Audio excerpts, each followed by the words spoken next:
Good morning, everyone. Happy birthday to me. And we are going to start the show. We got a couple great guests, Matt Knowles and Glenn B. Fleming, going to talk about some campaigns they've got running right now on the Kickstarter and Indiegogo. Really special things. Good friends of mine. I think you'll find them interesting. Please bring questions. All right. And now let's start the show. Not now, but soon.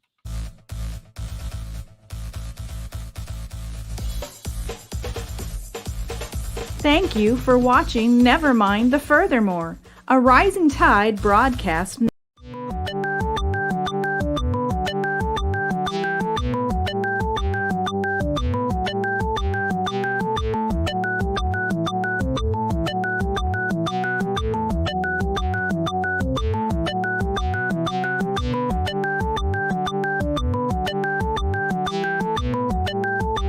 Seconds.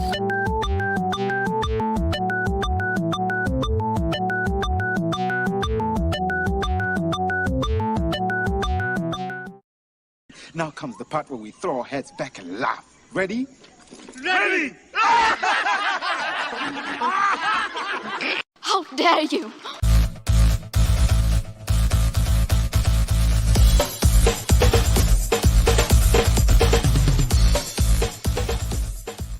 Welcome to Nevermind the Furthermore, your morning dose of creative conversation and coffee with your host, Brian K. Morris, independent publisher, freelance hybrid author, award-winning playwright, Facebook famous YouTuber, and former mortician's assistant. Get ready to start your day off right. And good morning, everyone. Welcome to the March 2nd. Yeah, I don't have to look at the date for once. Episode of Nevermind the Furthermore with me, Brian K. Morris. And like I said, we have some very special guests, Matt Knowles and Glenn B. Fleming, two of my favorite humans, will be on the show later on. And we've got some things going on here. And we're going to start out with an attitude of gratitude to our daily sponsor, and that's Plasma Fire Graphics, when the look of your book matters to you.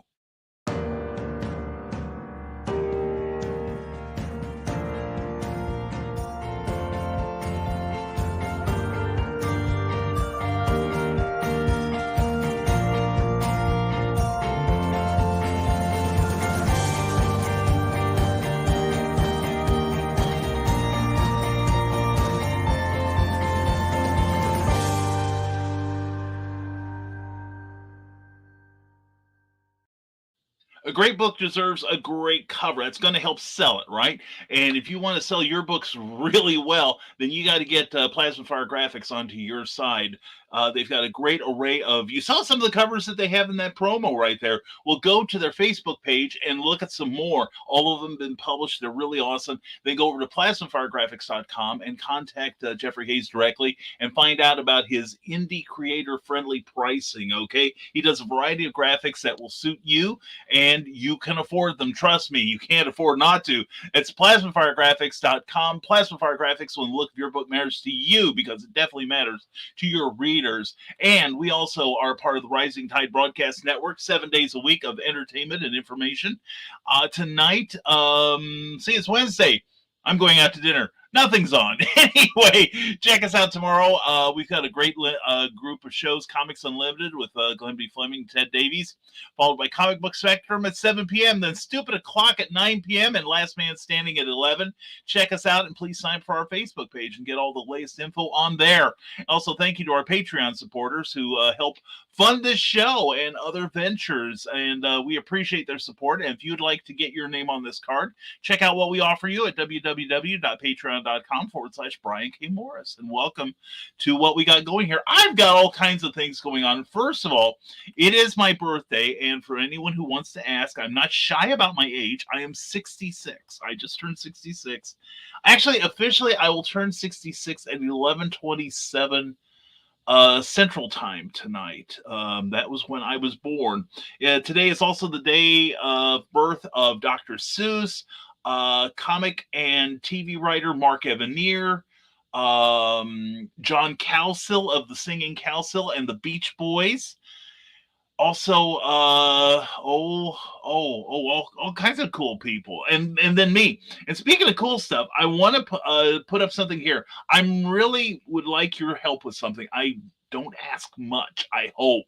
But anyway, we have a thing going on. The Pulp Reality, it's not Pulp Reality, but Pulp Factory Awards. They're kind of like the Oscars for the new pulp writing movement. Well, I have a short story that has been nominated for an award. If you would please, I also have the links on the Rising Tide Publications page, as well as the Rising Tide, or rather Kathy Jackson's books, and my personal Facebook page. Please click on the link and please vote for me. I would really appreciate that. I'd really like to take this award. I'm up against some very wonderful people. And also, please vote for Pulp Reality numbers 2 and 3. And we've got also some interior illustrations and covers. Clayton Merwin is up for an award. Please go and vote. You can only vote once, unfortunately. I've tried. But anyway, I would consider it a personal favor if you would do that. So anyway, let's get to your comments. Matt should be showing up around half past, and so we've got just a limited amount of time to say hello to each other. But anyway, happy birthday, Brian. Now I'll be quiet so BKM can talk with his guest. Carl, you can talk anytime, my friend. Thank you for being here, and thank you so much. And hey, you lovelies. Hello, Mike, Jimmy Lorchard de Bruin. Good to see you, my friend. And cool people lined up today. This will be interesting. I hope so. Hope you got some questions for us. And thank you, Donna. Thank you very much. I appreciate that. Oh, hey, happy birthday. I should have known because Facebook told me so. That's the only way I can remember. Trust me, I've forgotten my own birthday 3 times. And also, if you're watching on the rerun or watching us live, don't forget to give this a like or a thumbs up or what have you, so that we show up in more search arguments, because we are needy. We are needy, oh so needy. And hello to Nicholas Talker. Good to see you, my friend. Hope you're doing well, and everyone's saying hello. Joe Bachman, thank you for the birthday wishes. Popping and say happy birthday and throw a like on the stream. Thank you. In the last day of my virtual construction conference, and I bet you can't wait for that thing to be over. And lurk mode activated. I got work to get done whether I want to or not. I'm sure you do. And chat tends to be quieter out of courtesy to the guests. Well, that's cool. But questions. We'd love to see some questions for these guys, all right? And Glenn B. Fleming, Brian, he can't wait to be here. I can tell he's chomping at the bit. And we'll see if I actually get all of his video uploaded. Anyway. Or did I already? Who? And good morning, Ted Davies. Looking forward to the show with you and Glenn tomorrow morning. Glad you're here. Hello. Thank you very much, Glenn. I appreciate that. And thank you very much, Ted. I appreciate that. Check out Ted Davies tomorrow at 10 p.m., 10 a.m. I'm getting ahead of myself. 9 a.m. I shouldn't be so confused, but we're up an hour early today. And also, here's the thing, folks. If you would prefer I go to 9 o'clock Eastern rather than 10, let me know. All right, because this is kind of a test also. And those guys throwing their heads back at the beginning gets me every time. I love that clip too. That's from a movie called George of the Jungle, based on the old Jay Ward cartoons, starring Brendan Fraser. It's a funny film. It really is. And good morning, everyone. And the Ninja Ganko, good morning to you. Glad to see you here this morning. And thank you, Carl. I appreciate your vote. I really do. And thank you to Ninja. I appreciate your well wishes. I really appreciate that. And please do, Glenn. It's kind of like Chicago. Vote early, vote often. And Andy Emily, good morning. Happy birthday from myself, Megan, and Diana. Well, much love to all 3 of you. Hope you guys are doing well. Good to see you. Andy Emily, haven't seen him for a while. He's one of my favorite stand-up comics. And go to palsypositive.com and check out what he does. Also his page on Facebook. And we're inexplicably caught up with the comments, so it's going to be a long 20 minutes until we wait for Matt. But anyway, actually, if you want to get psyched for this, let's see. And Lord knows I do. Let's see. Here it is. If you want, let's see. All right. And I don't know why that didn't show up with the link there. And I hope this is the right one. But check out the Heirs of Ilsidor. It is a brand new comic. I think it's a number 1. Let me check that. Yes, number 1, Heirs of Isildur, the perilous prospects of an apocalyptic sci-fi adventure set in a steampunk world. And also we've got, let's see, let's help out Glenn here. We got something set up here. There we go. Oops, not that much. And there we go. hit that. Oops, no, hit that. And then hit this down here. And anyway, let's check out Who Are the Heirs of Isildur? Discover Matt Knowles' latest at that place. And then also coming up on the screen will be only part of that came through. Oh, I see. Okay, here we go. Okay, that's not going to work on YouTube. Anyway, check out Glenn B. Fleming's brand new book. It's about his visit to the King of Comics, Jack Kirby. Who is Jack Kirby, you ask? Have you ever seen the Fantastic Four? Have you ever seen Thor? The Avengers? A myriad of creations from Marvel and of DC. Remember Darkseid and Mother Boxes and Parademons? Jack came up with that. And Nick Tucker says, Brian, if it helps, I'm working on the redesigns for the project that you got a birthday preview of. Oh, very, very cool. I was talking to Cookie about your project there, and she got excited too. We both think that's a super idea. So definitely keep an eye on Nick Tucker. He's got some good stuff coming up. I'm very proud of this young man. And let's see here. I'm just making sure I've got everything set up here for the show. So anyway, your comments are currently welcome because Matt's not going to be here for another few minutes yet. And if we get Glenn on here, he'll never leave. Anyway, no, seriously, we love you, Glenn. And happy birthday from John Celestri. Thank you very much. Brian the K, that is me. Check out John. Also, no, I keep forgetting. John is on later today. He's on around 3 o'clock with his art show. Thank you for reminding me, John. I am such a dope. I've only had 1 cup of coffee today, so I'm on my second cup now. I've had a busy morning. It's not just birthday stuff, but a lot of other things. And Nick Tucker says, in that case, if need be, send me a link. I might just do that. What the heck? And let's see. Carl Wisman says, since you have time on the upside, don't you get a raise on SSA when you have a birthday, or do you have to wait till a certain month? Asking for a friend. My raises for Social Security have been on, I took mine early. Because I figured out at the time I was looking for it, we needed a little extra to get through the month. It's better now.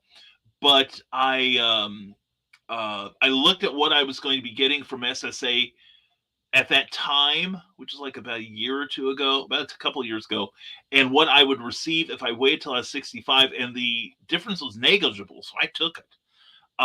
So my raises come in January, even though my birthday is in March. I think that's true of everyone. So I think you'll have to wait till next January to get your next uptick in money from the government. But this year we got like a 6.5% increase, which was nice. I can stand that. In fact, I can stand that a couple times a year. But anyway, yes. Donna Carlene says, yes, the cost of living raises come each January. That's true. And I took mine early too. You don't lose much unless you live very, very long, and that's a gift in itself. That's true.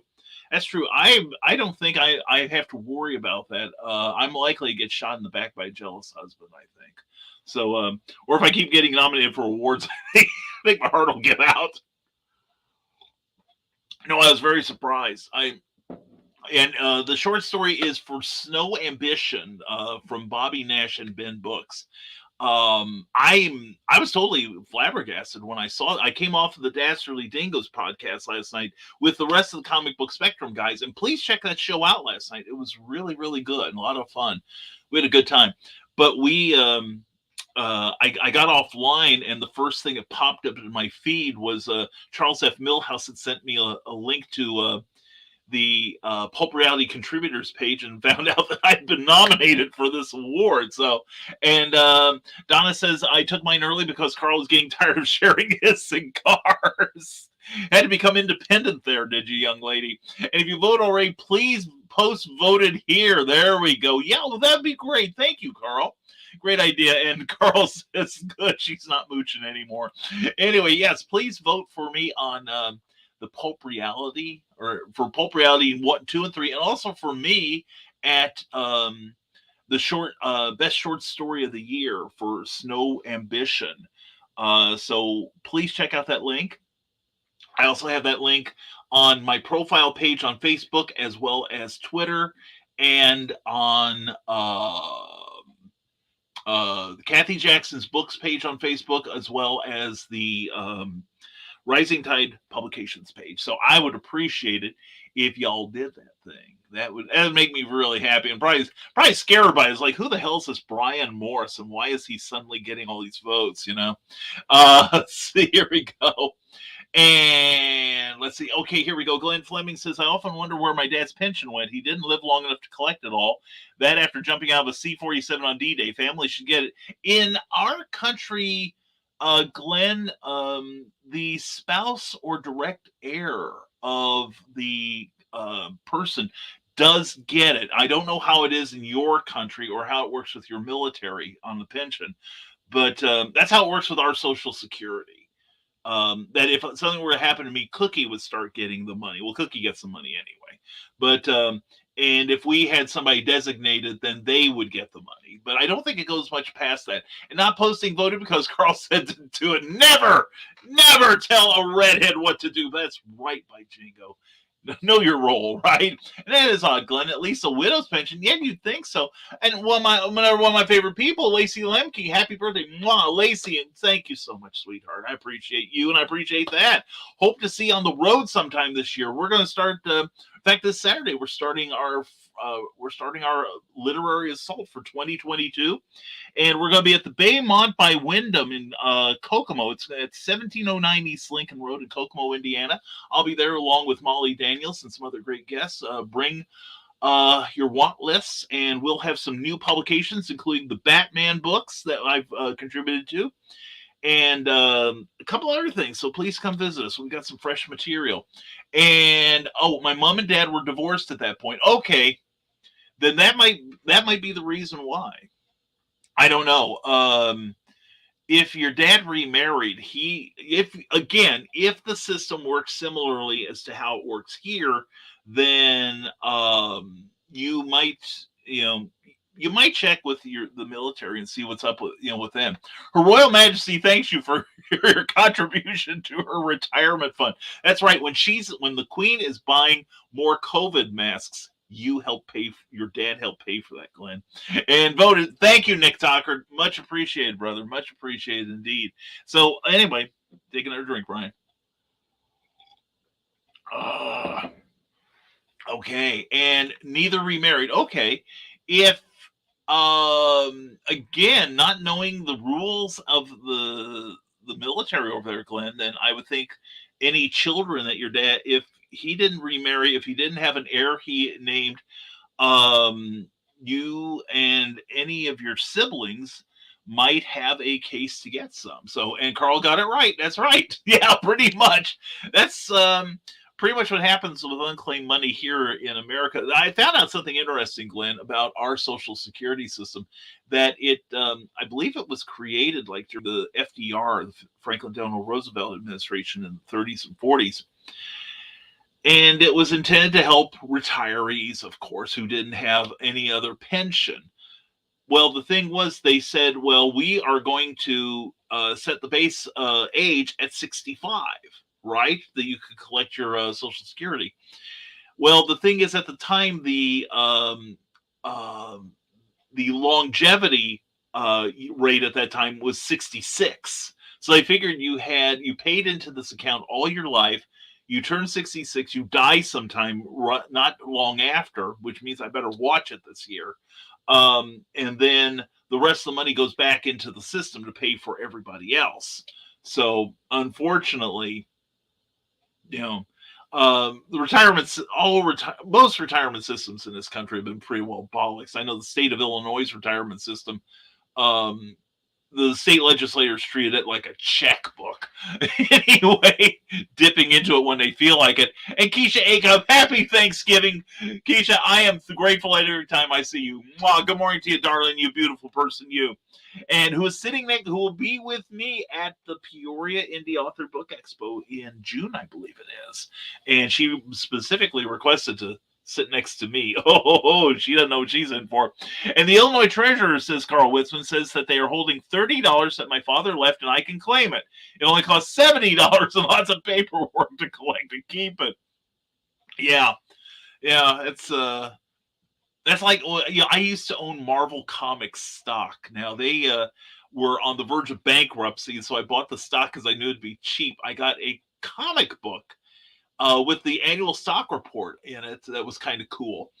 And then the stock tanked, and it became like penny stock, basically. And so they were reorganizing their public exchange, their Dow Jones thing, and New York Stock Exchange thing, rather. Their listing there. And they said, well, you can buy into the new one. And I thought, you've butchered what's happened with my money so far. I wonder, I should check and see, if I've made a mistake. I could have bought into the new stock. It wouldn't have been as sweet, but with the Marvel movies and everything, I might have been a wealthy man and not known it. So anyway, Nick Tockert says, keep writing, edit your stuff, like and share. Never forget to support your local storytellers. Amen, Nicholas Tockert. And don't forget, Nick Tockert has a great show on Friday nights on YouTube called the Historical Fencing Guild. Please support it. It's on the Rising Tide Broadcasting Network. Mike Jimmy says, got into the workflow, looked over to the Fez man doing his thing, and noticed I got invited to a small con this weekend. Yay! Good for you, my friend. See, it's my birthday, but everybody's getting the presents. I'm telling you, the karma's coming up. And, well, that's going to be at 5 a.m. Saturday. I'm sleeping until 6, Mike Jimmy. It's okay to be jealous of me. Oh, and check out the Facebook page here for Dope Bunny and Clyde. They've got a big premiere coming up. Lacey Lemke does. And that's a super, super project. And I still have my Dope Bunny and Clyde drinking glass, by the way. We use it in our bathroom, and I drink from it every night, and I think of you. But anyway, and check out the work of Lacey Lemke on Amazon. She's an amazing lady. She really is. And she does good stuff. So anyway, we've got that going there. We'll leave that up for a minute till somebody else posts something here. And we're 22 minutes into the show. And let's see what else we've got here. Okay. I'm just kind of setting things up. And Keisha said, did you need to share a table with someone? If so, get in contact with Donna or myself. Well, there we go. There we go. Well, you guys have enough, that maybe you both could share a table, you and Donna, assuming that you two get along in it well enough. And your current presence is a present to those of us. Your current presence is a present to those of us in the present. That sounds like one of those things that a '60s disc jockey needed to do to test to get a job there at the station. Thank you, Nick. I appreciate it. Thank you for your talk the other day. It was good talking to you after the show on Monday. The mojo's back, folks, in case anyone's wondering. And Rick Bradley says, good morning, nevermore. It's Rick Bradley. Good to see you, my friend. Hope you're doing well. And don't forget, work up your questions for Matt Knowles and for Glenn B. Fleming. Matt, like I said, got a brand new book, The Heirs of Isildur. I know I'm mispronouncing it. And they have exceeded their goal. They've almost doubled their goal. They've got 141 backers, so 4 days to go. And I'm going to hit that remind me thing because I probably should get in on it. And it's an apocalyptic sci-fi adventure set in a steampunk world. And the apocalypse is rumbling across Shadow's Haven. And the only way to stop it might be through those who inadvertently caused it. And it's going to be, perfectly bound 48-page installment will be the largest on-trade paperback single issue. And they have, they've just hit the first stretch goal of... let's see, what is it? Let me get it. Oh, they've got all kinds of stretch goals, and they've got a new art team on that, and it's it got all kinds of cool stuff on here. And they have a thing. Why should I be excited? Well, they tell me it's the story. So anyway, do check out the link that we shared earlier. And let's see, there's my StreamYard. I gotta put a little closer to everything there. So anyway. Well said, Nick. I agree with you, Mike Jimmy. Thank you. And the pleasures are all ours, Nick. And author Kathy Jackson. Mwah! Good morning and happy Wednesday. Happiest birthday, Brian. I love you. Oh, I love you too. You and Matt both. Everyone have a joy-filled day. You too, Kathy. Hope you're doing well. Seriously. Been meaning to stalk you recently. And happy birthday as well, brother. Thank you, Rick Bradley. Appreciate that so much. Carl Wisman says, just thinking that it might not be cost effective for Keisha with only one book unless she is selling art too.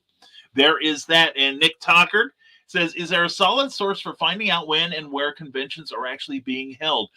There are several sites. I've got them written down someplace. I should share that sometime with you. And we will, Nick. Please drop me a DM. I will. I'll dig out some names for you. But I should set something up that will be kind of cool. And speaking of not just kind of cool, but extraordinarily cool, we have the one. Let me get this set up here. The one, the only. We can only hope. Matt Knowles. Matt, how are you, brother? Good to see you. Good morning. What is going on, man? How are you doing? I am doing well. Thank you for asking. Just I'm waiting for you. I'm doing all right. I mean, it is early in the morning. People like me normally are not up functioning at this time of the morning, but you know what? I am, because I'm here with you. That's right. You are here functioning, which is more than I can say for myself most mornings at this time. But we're working on it. We're about halfway through our ability to function. So, as I imagine you are too, right? I'm getting there. I'll probably be functioning in about 30 minutes. We'll see what happens. The time release stuff. Yeah, I understand that. And we've got a comment here. Hey, good to see you again, Matt. From Mike Jimmy Lord. Mike. And Glenn Fleming goes, it's Matt. What's going on, Glenn? You know what? I know that name. You know what? I think Glenn Fleming is so cool. You might want to have him on in about 30 minutes. That's true. Or if you and I, or if you get bored with me, just say, "Hey, could you bring Glenn on?" I'll really? never get bored of you, man. You're kind to say that, but many people have. But anyway, Carl Wisman says Matt has my young beard. Just wait. Young beard, Carl. How big is your beard, man? Now I'm curious. He's got a pretty majestic beard. He's and it's a well styled like yours. Kind of a ZZ top kind of thing, but very well laundered, very well trimmed and such. It's the kind of beard that when I had facial hair, I just could never grow. Because it's like once it got about like an eighth of an inch away from my skin, it just like went in every direction possible. I looked like like homeless people would take up a collection to make sure I got to the barber sort of thing. So that's the kind of thing you just kind of have to let it go for a few months and maybe like the weight will just pull it downwards. I mean, I hadn't thought of that. Gee, where were you 40 years ago when I was growing facial hair? But the thing is now you got the great chops going on right now. So that's chops true. Is cool. So there's nothing. I mean, you don't need the full beard when you got the great chops. That's true. And I thank you for that. It's like, no, I'm not going to say it. We could get the Russian bots in here real fast. Anyway, so Kirby Fleming is grinning at us, and it's all white now, just saying. Hey, just so you know, Carl, just so you know, there is a thing called Just for Men. You can wash that gray right out of your hair. You know what? I live and die by that. So, I mean, I would look like Gandalf if I didn't have some Just for Men. I thought about that. When my hair started going silver, I like to think of it as silver. The lie that there's still some color in it. I was using like the stuff that you just you put it in and you wait for it to come out, and it will eventually come out close to your. It doesn't work on me for some reason. Okay. My body rejects that crap. Weird. I know, but that's my body. So, but anyway, and Lacey Lemke says, anyone up for a trip to Chicago on April 9th? Because Upside, her film that she wrote, just got accepted into and will play on the big screen at the Real Cinema Fest at the Westin Chicago Lombard in Lombard, Illinois. And so did Corners. Way to go, Lacey. Way to go. That is awesome. An accomplishment here in the rising tide. And so that's Gandalf's surname, Knowles. Well, you want to know something crazy? This is good. This is going to blow your mind. My late uncle, his name was Glenwood Gandalf Knowles. I was like, I couldn't believe that his middle name was Gandalf. So, wow. oddity after oddity. I mean, it's kind of weird. I know. Well, what is the old phrase from the the one comic, "This is a weird world. Let's keep it that way." Exactly right. Yeah. And we have more people coming in saying, "Need a landing. Thank you, sweetheart. Mwah. Check out the Raging 2 channel. All kinds of good programming coming up there, including the return of Sunday Funnies with Randy Zimmerman." And Lacey, that is so great, says Carl Wisman. I agree. And yay, Lacey. And Glenn Fleming mocks us with his laughter. But anyway, we aren't here to talk about Glenn Fleming for another, 16 minutes. So anyway. And we've been posting a link to your latest comic book. You want to tell us about the Heirs of Isildur? I know I'm mispronouncing that. Heirs of Isildur. It's like, think about a seal has walked through the door. Heirs of a seal has walked through the door. Thank you. I can work with that. So anyway, tell us about that, if you would, please. So Steph Cannon and I have got the most current story arc for Heirs of Isildur called The Perilous Prospects up on Kickstarter right now. We only have 4 days left. It is done at 9 p.m. this Sunday. This is going to be a 48-page perfect bound book. All the covers are actually going to have a spine on it, so that way, if you want to put it on your bookshelf, you can actually put it up there with your books and actually be able to see the name of the issue. So we've upped the class level in this. We're at $6,814, 141 backers. We are only $186 away from the next stretch goal, which the phrase for Heirs of Isildur, the catchphrase is "Where steampunk comics and metal collide." And the stretch goal, we don't like to reveal the stretches before we get there, but we've given you guys a hint, which is "Where steampunk comics and metal collide, but not how you'd think." Why do we say "Where steampunk comics and metal collide"? You see the hat I'm wearing right now from GB Leatherworks. We always dress in a steampunk style at our shows. The story takes place in a steampunk environment. We do have metal music, and there are CDs that are available within the campaign as well that we produce for the comics that we do. But this story here is an apocalyptic sci-fi story set in a steampunk world. If you've read any of our previous Heirs of Isildur stories, there is an apocalyptic event that happens at the end, and we're following in the Crossroads Conundrum, which is the first arc. You're following basically this one group of characters, and you see how the apocalyptic event unfolds from their point of view. When we start the Perilous Prospects, we start with that apocalyptic event, but we see it from the perspective of multiple different sets of characters. We also get to see it from the main town of Shadows Haven and how it affects them. The rub is that every one of these groups is interconnected. They don't really realize it. Some of them do, some of them don't. Everybody that is involved in the story has got some form of responsibility, whether it be directly or indirectly, for how this apocalypse has taken place. And everybody's trying to figure out how they can stop it or how they can reverse it. And the apocalypse may only be able to be stopped by those who inadvertently caused it. So that is what the Perilous Prospects is. That is fantastic. Now, one thing, I always, like we've talked before when you've had other campaigns, and one thing that always knocked me out was the creativity that not only do you put in your comic, because I'm not just a friend, I'm a fan, but you were doing record albums and things like that. What have you got as far as regular contribution awards for this one? Rank on that a little, if you would. Okay, so the awards, or the rewards you can get back in this campaign. Obviously, we said we have the five different covers. We've got a couple from our art team of Alessandro Ventura and Bruno Hang. We have Chris Rowell, who's known from what's it? I don't even. It's 9:30 in the morning, so I remember his comic Magnus. He did a Metalocalypse homage cover for us. We've got a foil cover. We did a reverse sketch cover. So instead of it being a white sketch cover, it's matte black. So that way, whoever is going to draw on it has to draw in reverse. Oh, nice. We've got foil shirts. So if you don't know what I mean when I say a foil shirt, I've actually got one of the prototypes right here. Nice. If you think back to like Affliction and Tap Out and stuff like that, they'd always have wild shirts like this. So here is the foil shirt. Ooh, that's pretty. So we wanted to do something different with our t-shirts this time, and so it's actually classy. This is definitely not one of those kind of shirts that you're going to be like, let me go throw it on and go cut the grass. You're definitely going to want to wash it inside out because it's foil, and then hang it up to dry.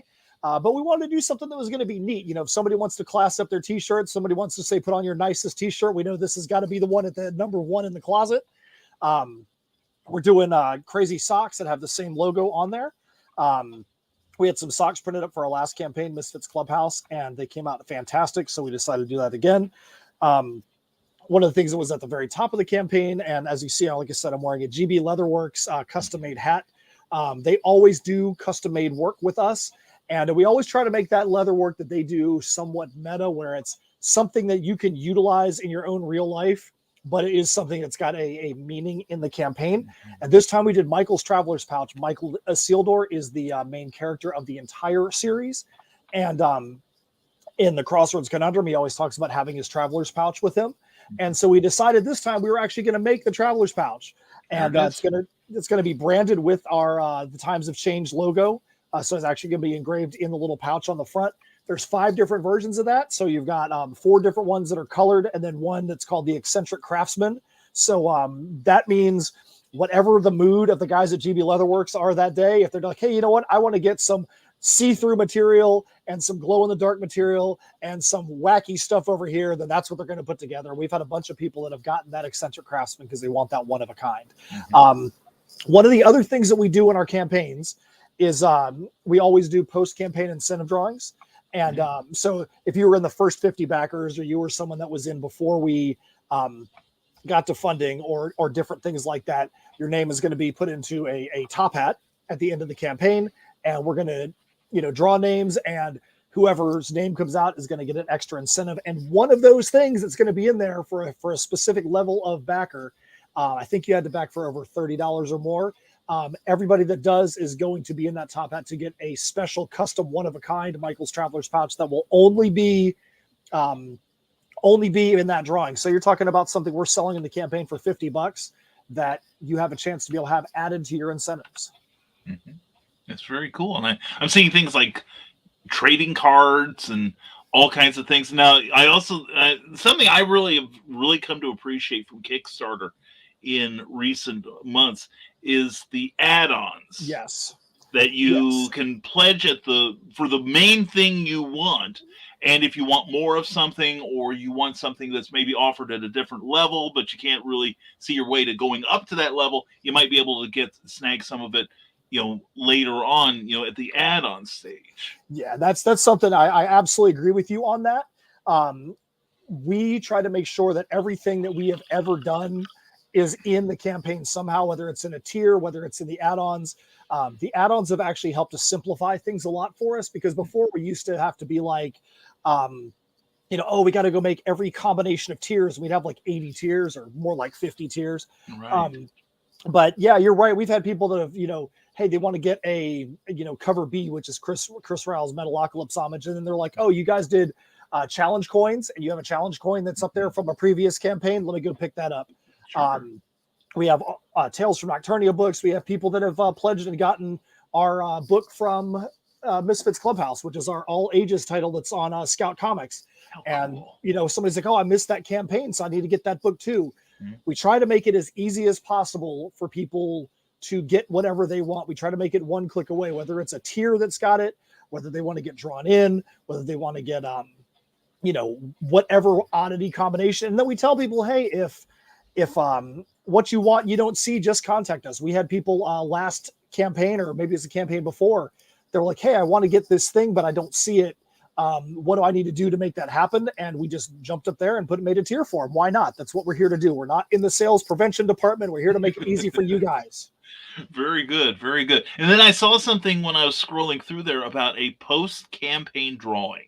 Yes. Yes. As we were saying before. So what we do is we have a spreadsheet with a list of specific backers, whether they were in, like I said, the first 50 backers, or first 100, or people that got us up to a specific funding level, or people that backed us because of us being on a live stream.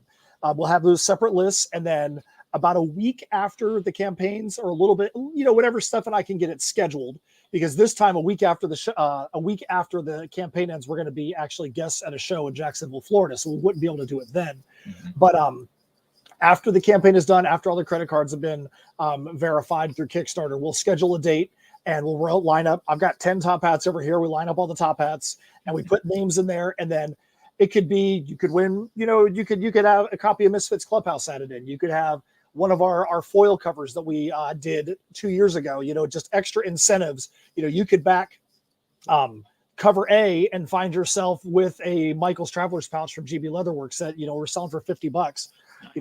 We do what we can to try to make it fun and to try to add that extra little bit of incentive, especially for people that back early. We don't want to be those people. I mean, obviously we want more backers to come in so we can get to the next stretch goals and so we can add, new things into the campaign. But we never want to forget those people that backed us early and helped us get to that point.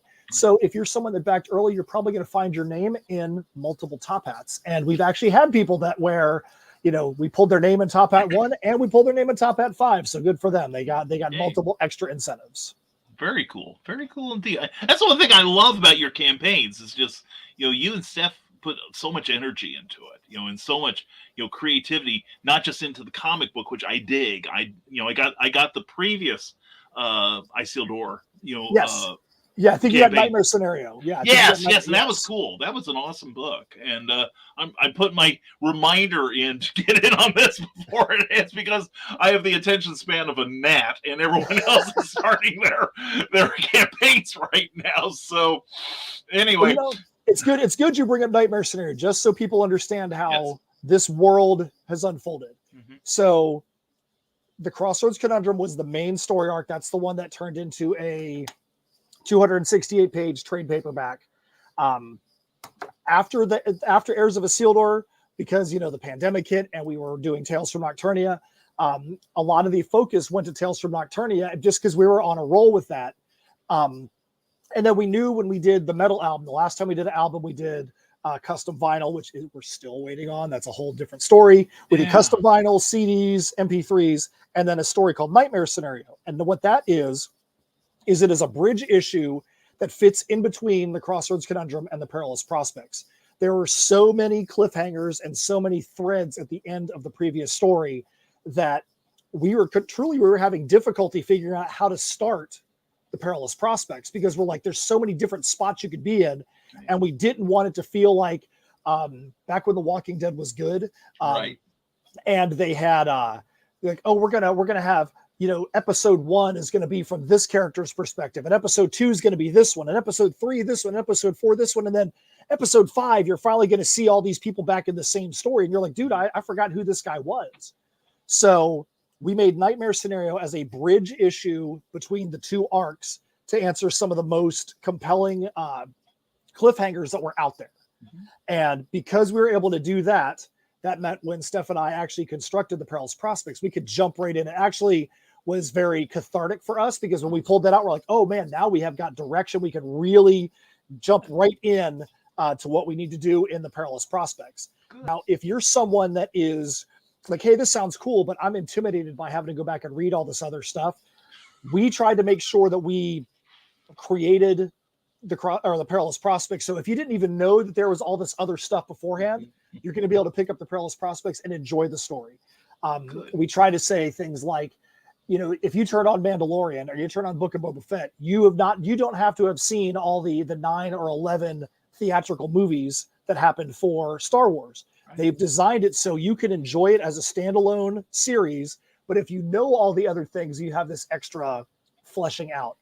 Same thing for Heirs. If you want to just pick up their Perilous Prospects, we're designing it so you can jump right in. You can have a great, fun adventure without the other things. But if you're like, hey, you know what? I want to go and listen to the metal music, and I want to go and read the Crossroads Conundrum, I want to read Nightmare Scenario. You can do all that, and you can definitely get more meat to the story that way. But it's not something that is mandatory for you to be able to enjoy it. That's great. And, that's one thing you mentioned about being able to pick up the one book and dive into it and get familiar with the characters right then and there.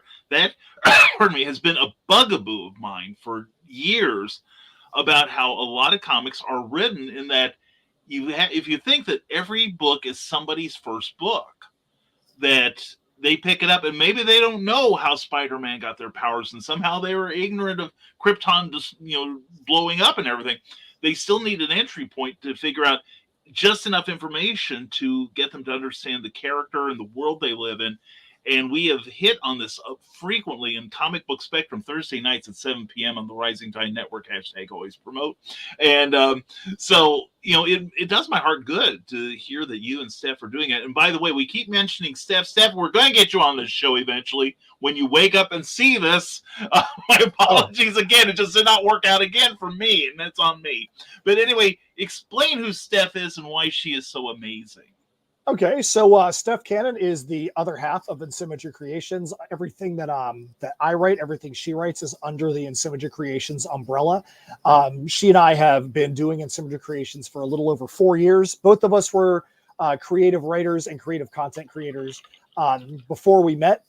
But when we met, we immediately realized that not only did we think alike, but some of the concerns and goals that we had in the industry were the same. One of the first things we bonded over was we're having some of the same similar struggles. And one of the first things we realized was that we both thought at that time that we knew everything we needed to know to be able to be successful in the industry. Right. As soon as we started, linking up, we're like, dang, that person over there knows a whole lot about this one thing that I thought I knew about that I know diddly squat about. And immediately we're like, if we want to be successful in what we do, we need to have that other person so we can be the yin to the other person's yang. And we've had the LLC for Integration since I think it was January of 2019. So that's how quickly we decided to form the corporation. Wow. I live in Florida. She lives in California. So that means that there's a lot of times that most shows online are scheduled for the convenience of East Coast timing. So something like this for Steph, this started at 6:30 in the morning, her time. Now she was up. She's a runner. She's a very dedicated runner. Runs over 1,000 miles, normally about 1,200 a year. Wow. So she was up and doing a running, but then she also has to get her kids to school and things like that. So 6:30 in the morning just isn't feasible for her to be on. But I believe that she's either in the chat or at least watching. So that's why if you ever see the other person that looks kind of like me because she's dressed kind of like me, but doesn't look anything like me because she's less than half my size, that's Steph. And I'm a jerk at scheduling, so that's okay.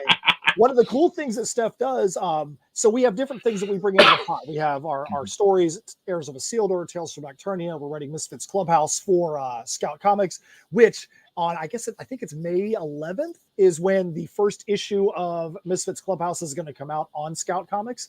Nice. And if you're someone that backed it on our Kickstarter campaign, the version that comes out on Scout is going to be just a little different. So you could be someone that has the Kickstarter version and then go to your local comic shop and get that version, and you're going to get a little bit of different content. There's a story that's only in the Kickstarter version, and there's going to be a story that's only in that version. So we tried to make it where you weren't going to be like, well, what's my incentive to go to the comic book shop and get that? Now you're going to be able to get a brand new story in there. But I'm the one that brought in metal music from my side. That's something that I did before I started writing comics. And so that's how we have the two different metal albums. And Bookmark, that'll come back a little bit and tell you a little bit more about that in just a second. But Steph also is a budding movie reviewer. She does movie reviews for Creepy Kingdom, Horror Geek Life. She always focuses on the horror and darker movies. And she's actually had some pretty cool access through that because there's been times they've had her do early reviews on Netflix movies and Disney Channel movies. She just did an early review of Texas Chainsaw Massacre. So she had that in her possession before it actually launched on Netflix. Nice. So yeah, she has had a lot of cool opportunities. There was a Disney Channel movie that she was actually in a Zoom live chat with the cast and crew as they saw the premiere as well. So she got a review as the cast and crew were seeing the premiere, which was super awesome. That's fantastic. So there's a lot of things that we do outside of just writing comics. That's why it's Insymmetry Creations, not just Insymmetry Comics. So we try to stretch our creative muscles across as many areas as we logically can. That's great, Matt. That is super. Let's get some some comments so you can drink some more coffee there. Nick Tucker says, my wife is proud of the graze she has inflicted upon me. In my relationship, it's probably the other way around. And Frog G, hail all and happy birthday, Brian. Frog G, a pleasure to have you here. As always, glad to see you. Thank you for showing up. And not just a great looking book, but Heirs of Isildur has socks. Yes, it has socks appeal. I mean, how can you not back that? And it has socks appeal. I love it. Socks appeal. It's yours, Matt. Take it. Run with it, sir. I'm here to help. And tickle the algorithm, smash the like, dingle the bells, and subscribe. Thank you so much. And everyone's saying hello. And Sarah, mwah, glad to see you. Love the hat and garb. Thank you, Sarah. Yes, thank you, Sarah. Good to see you. And Mike Jimmy says, I backed it. Sadly, only a digital copy, but hopefully on issue 2, I'll catch up on the physical experience. And that's something else I appreciate, too, is that I've only got so much room in my comic room. And, some days I'm like, oh, what's one more? And then some days it's like, no more physical comics. So I appreciate that you're offering both of those. So, oh yeah, we've got to make sure that the digitals are up there. We make sure that everything we've done, there's digital packs up there where you're like, hey, I want everything, and you can get, Tales from Nocturnia and Misfitz Clubhouse and everything in there, and the albums, because especially for people that are not in the U.S., shipping outside the U.S. sucks. The amount that you have to pay. I feel bad when we ship something to Australia. Because it's like between the cost of the issue and the shipping is like over $50, and people will pay it, and that's great. But people don't have that ability. I mean, I know that even as a creator, if there are 5 campaigns out there that we want to go throw some support at, we're normally going to go back up digitally just because there's only so much budget that we have out there, and we have a quote unquote advertising budget when we run a campaign, but our advertising budget almost 100% is go back other people's campaigns, because that way we're putting money directly into somebody's pocket that actually needs it. A lot of times, they'll cross back, we'll back them, they'll back us, and we're helping to rise the tide. That's excellent. Right. Boom. Always promoting. Excellent. But yeah, so we always try to make sure that there's a way for people that are either short on funds or people that are international to be able to enjoy the story and feel like they are going to be able to not be missing out, because it would suck to be like, oh man, I live in Norway and, I don't want to pay, $37, or somebody that, in this day and age lives in Russia, and I guarantee they're going to be an embargo. They're not going to be able to get a book over there right now. Thank you. But they'd still be able to, partake if they so choose. There you go. And, one thing I've noticed, in fact, Eric Hawkins, my occasional partner in peril, he started helping people from overseas get their books, like they send him the digital files, they send him, his share of the money to get it printed, and then he takes care of the satisfaction here in America. That's great. So he'll get the files, he'll do a print run in the US. That's a great idea. Yeah, and they send him like all the, if there's any swag that goes along with it, they send that over, which will be a lot cheaper than, 20 pounds of books, God knows. But, he's one of several people that started doing that over here. And I've heard of some European people do the same for American creators, and I think that's a great hands across the water kind of cooperation there. Yeah, especially in this day and age, my goodness gracious. It is so, like I said, it's so expensive, and it sucks because, especially like for a Kickstarter campaign, your shipping goes into the pledged amount.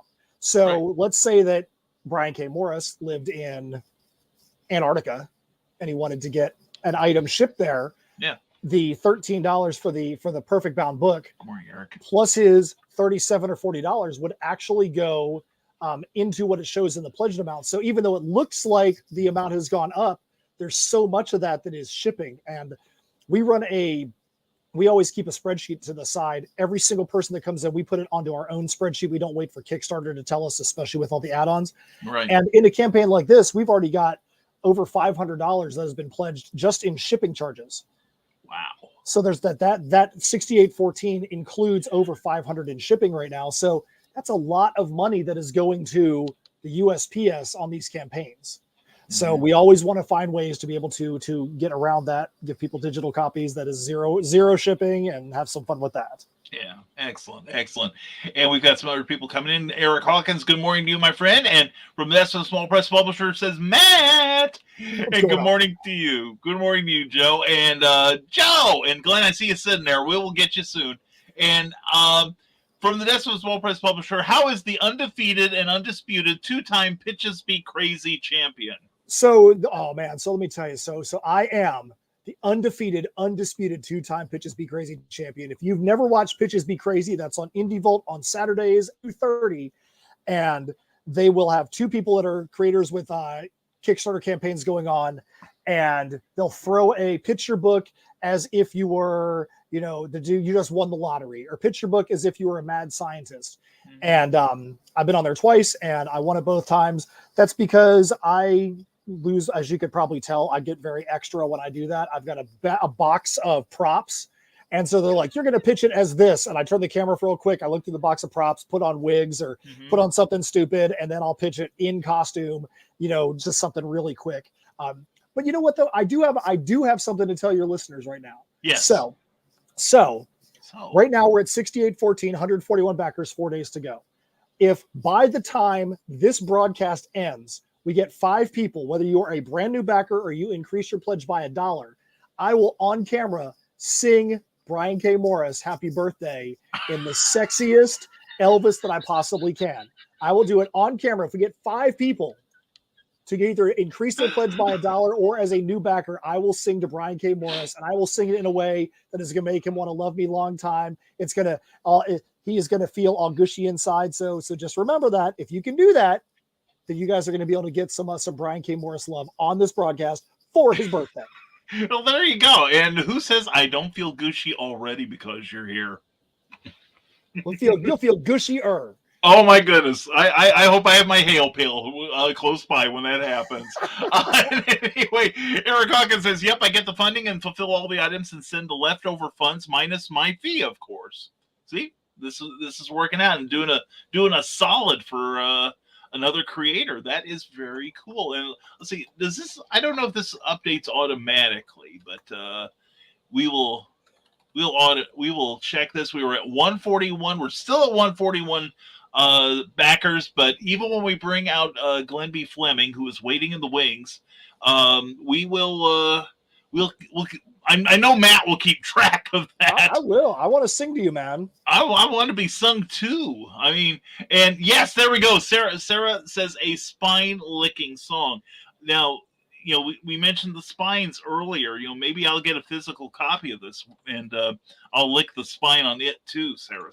So I tell you what, if he gets those 5, I will pledge for a physical copy, and I will, because otherwise I'd get the ebook, but otherwise I will pledge for a physical copy and I will lick it on the air when I receive it. How's that? Oh snap! That sounds good.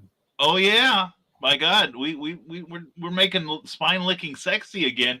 And Grant Lankard, good to see you, my friend. Good morning to you, my friend. Hope all is well. And don't forget, I think he's still got a Beowulf thing going. And he sure does. That's what I thought. I think I pledged that too. I can't keep track anymore. And if we have 5 people to back or increase our pledge by even $1 before the broadcast is over, Matt Knowles here, will sing happy birthday to me immediately. This, you talk about your hallmark moment, the kind of thing that could break the internet forever. This will be it because of the massive awesomeness that is happening here. And boom, perfect, says Sarah. And well, we understand, Grant. Life happens, dude. But we're glad you're here this morning because we've got all kinds of special stuff going on. And this sounds exciting, Matt, as always. I love your projects. I love talking to you. I love your enthusiasm. And, you're one of the few people that could probably out-energy me. So we're complimentary, man. Complimentary. And we are. We got the symbiosis here going. And one thing I'll say about this book, we are really excited about the story. We're really excited about where it is. A lot of times people will put out a book and they just are like, hey, I just got to get it out to get it out. We are actually excited to get this story arc out there. There are some things that we can't wait to get it out, but they're not going to happen until like issue 3. We're like, we got to get issue 1 out first. And there's a lot of, if you look at the campaign, there's a lot of art. We normally don't put as much art in the campaign as we did this time because we don't want to spoil a lot of stuff, but this is a big book. And trust me, there are a bunch of things that when they happen in the book, you're going to be like, what in the freaking world is going on? We did not hint about them. We did not have anything in the campaign. So even with all the insanity you see in the campaign right now, there's a lot of things you're never going to see coming. One thing we did talk about earlier with Draw Me In Tears, for this campaign, anybody that's getting drawn in is buying to get drawn into issue 2 because this book is almost done. The main artist, Alessandra, is literally working on the final pages right now. Every other page has been drawn, has been colored, has been lettered. It's going through the editorial process. We are literally just on the last couple of pages. So this book, we expect it to be going to print within a month after it actually the campaign ends. So we're super stoked about that. Really excited about the story, and we think people are really going to enjoy it and really going to like where it goes. That's fantastic, and I do like the idea, as someone who pledges to Kickstarters fairly frequently, knowing that the book is about to break the tape across their chest. Rather than we'll get started if we get this going. I love the fact that you guys have got this almost at the finish line here, and that is super. Remember, folks, this deserves your pledge, and please check it out on Kickstarter there. So let's see, and thank you very much, Grant Lankard. I appreciate that. And yes, Beowulf #3 Kickstarter is still going. And Sarah says was talking about what kind of animal she would be: a gothic duckbill platypus. Everyone should have an ambition. This is good. And John B. Pica, happy level up day became. Thank you, John Pica, johnpica.com. We are leveling up all the time. It's inevitable. It's like the old Stephen Wright line about my plan is to live forever, and so far so good. So we've got that action going on. And thanks, Sarah. Ted and I will start a new band, the Goth Platypi. Fair enough. I can see that thing. I can see that. Ted has that little, artistic type of beard, and Carl has that majestic ZZ Top type. I'm telling you, the rock stardom beckons to those two. But or maybe it's making some sort of gesture. I can't be sure. I only see one finger being used. And cover reveal coming March 2nd, a night at the Roxy. Chicago Holovisor reporter Penny Lane has been kidnapped and is being held for ransom by Chicago's most infamous villain, Dr. Diablo. With Chicago's masked heroes on a secret mission in Europe, it's up to Big Daddy Cool and his superpowered showgirls, the Bombshell Kids, to stop Dr. Diablo and save Chicago's most beloved reporter from the machinations of the madman. However, behind the scenes, there's another threat, a greater evil lure. Oh my God, they killed him before he could finish his message. Oh, dear God, sorry, John. You're so young. We barely got to know you. Oh, God, John. Check it out at johnpica.com. Also, check out The Impossibles on Patreon, too. So, Brian, I do have a question for you. Have you looked at the video on this campaign? Not yet. No. I tell you what, why don't we run it, and then we'll bring Glenn on. How's that sound? That is a perfect segue. We had a lot of fun making this video. We worked with a company called Palma Productions to get this thing professionally done, and we had a lot of fun with this. Oh, that's great. Let's see. And all the music on here is from our album, so there's no copyright issues. You're not going to get dinged. This is all music from Heirs of Isildur versus Tales from Nocturnia, which is the album that is a complement to this book. There's the first 3 songs are called the Perilous Prospects, and they actually help set the stage and the foundation for people that want to get a quick understanding of what the universe is. The first 3 songs lyrically help to establish that universe. Excellent. Well, I want to make sure we can get the audio on here, so that is what I'm doing right now. That everybody thinks I don't know how to do this thing. Well, you're right, but anyway. We're going to do this, and then we'll do... Hey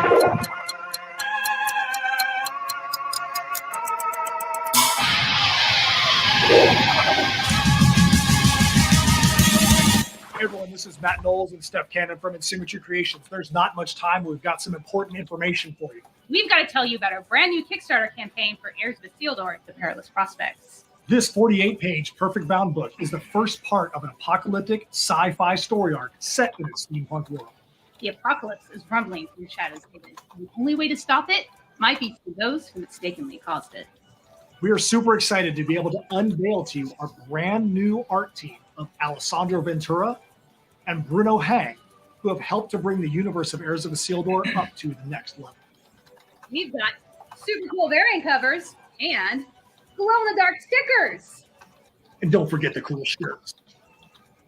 And as always, a few fun surprises. The campaign portal will only be open for a very short time. So go to the quick link that's down below and back, follow, and share. We here at Symmetry Creations, the imperiled citizens of Shadow's Haven, and the Heirs of Isildur will greatly appreciate it.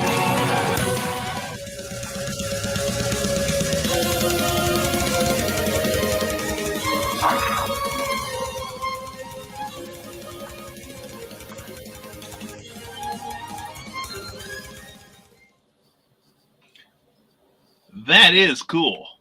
That is seriously cool. Well, thank you, sir. Well We had a lot of fun. Michael Palma from Palma Productions is the who worked on that with us. If you're anyone that wants to level up your Kickstarter campaign or level up your online presence, let's get hooked up with him, and he'll love to help you out with a video. Oh, excellent, excellent. That is very, very cool. Real quick, how did you find your art team? So it was interesting.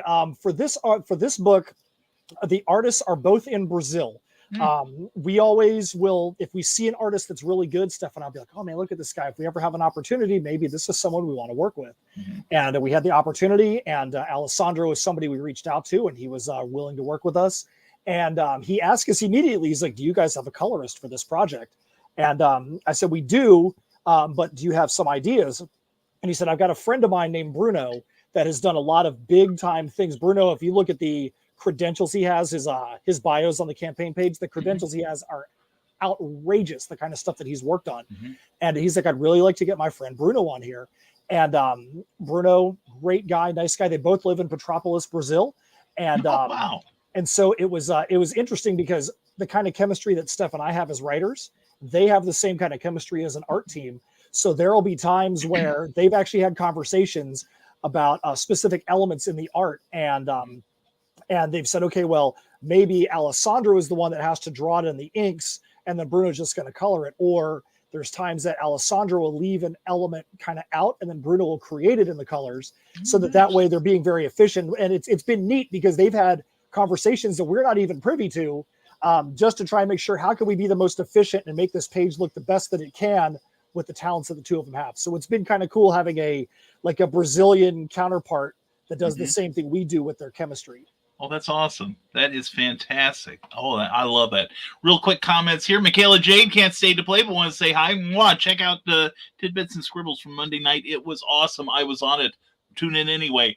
And everyone's saying hello to Michaela. And OMG, I love the music. Yay for a like-minded person. Matt's awesome. See, I told you.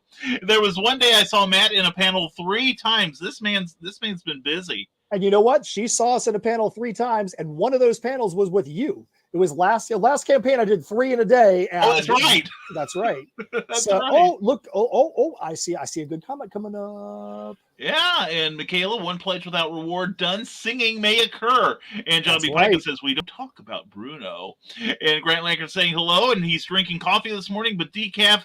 Pray for poor Grant Lankard there. And Steph, hello, Steph Cannon. There you are.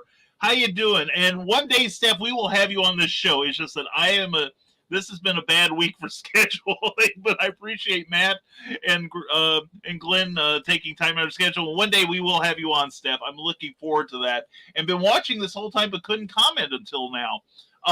Don't be shy about commenting on this show. That's what we live for. And yep, that's the days of Sarah, and poor Grant. And yes, please. Yes. Very cool. Well, we're glad you're here, Steph. I want to meet you one day. I really do. But right now, first of all, I want to thank Matt for being here. And Matt, you're more than welcome to hang out. Absolutely. Absolutely. Excellent. Excellent. Because we've got the one, the charming, the delightful. You know, you think of Fred Astaire. You think of the debonair people from yesteryear. And then there's Glenn B. Fleming. How you doing, Glenn? Listen, I've been chuckling away here. I cannot follow that. Matt, I want you as my salesperson. I just can't follow that 40 minutes. I don't know. You got this, man. You got this. Look at this, guys. Everybody, you better be ready to get on your feet. You got writer, artist, publisher, Glenn B. Fleming in the house. See, that's a better intro than I gave you, Glenn. See what I mean? That's don't bother doing comic books, Matt. Just go on there and be a promoter, you know. Well, I can tell you, not this weekend. This weekend I'm a guest at Clearwater Comic-Con, but next weekend at Collective Con in Jacksonville, Steph and I are going to be there, and I'm the moderator for the weekend. So all of the celebrity interviews and things like that, I'll be the one doing all the celebrity interviews. So yes, that is one other thing that we do too, is we get a little bit of FaceTime where we can go and interact with some celebrities. Emily Swallow, who's the armorer on The Mandalorian, is one that'll be there. Some voice actors, Power Rangers, all kinds of fun stuff. But today we do have our own Power Ranger, Glenn B. Fleming. Are you going to let him get a word in? Why? Absolutely not. Yeah. Whose show do you think this is? Mine? Get over it. But anyway, we are privileged now to welcome Mr. Glenn Fleming, who's been with us before.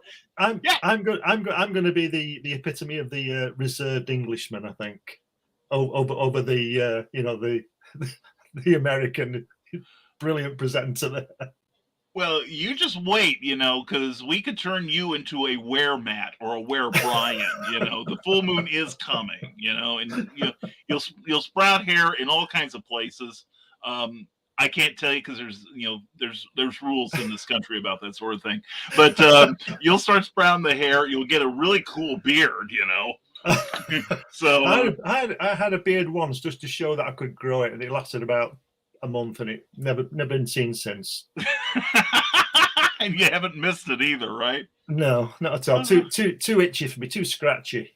Yeah. But let me just say that Matt, that Steph reminds me of Linda McCartney. Okay. She looks like Linda McCartney. She's lovely. She is. So she is. There we go. And Sarah says, who is also lovely, says no matter where I went, it looked like I was stalking Matt. I don't hear him complaining, so Sarah, we all appreciate your stalkage.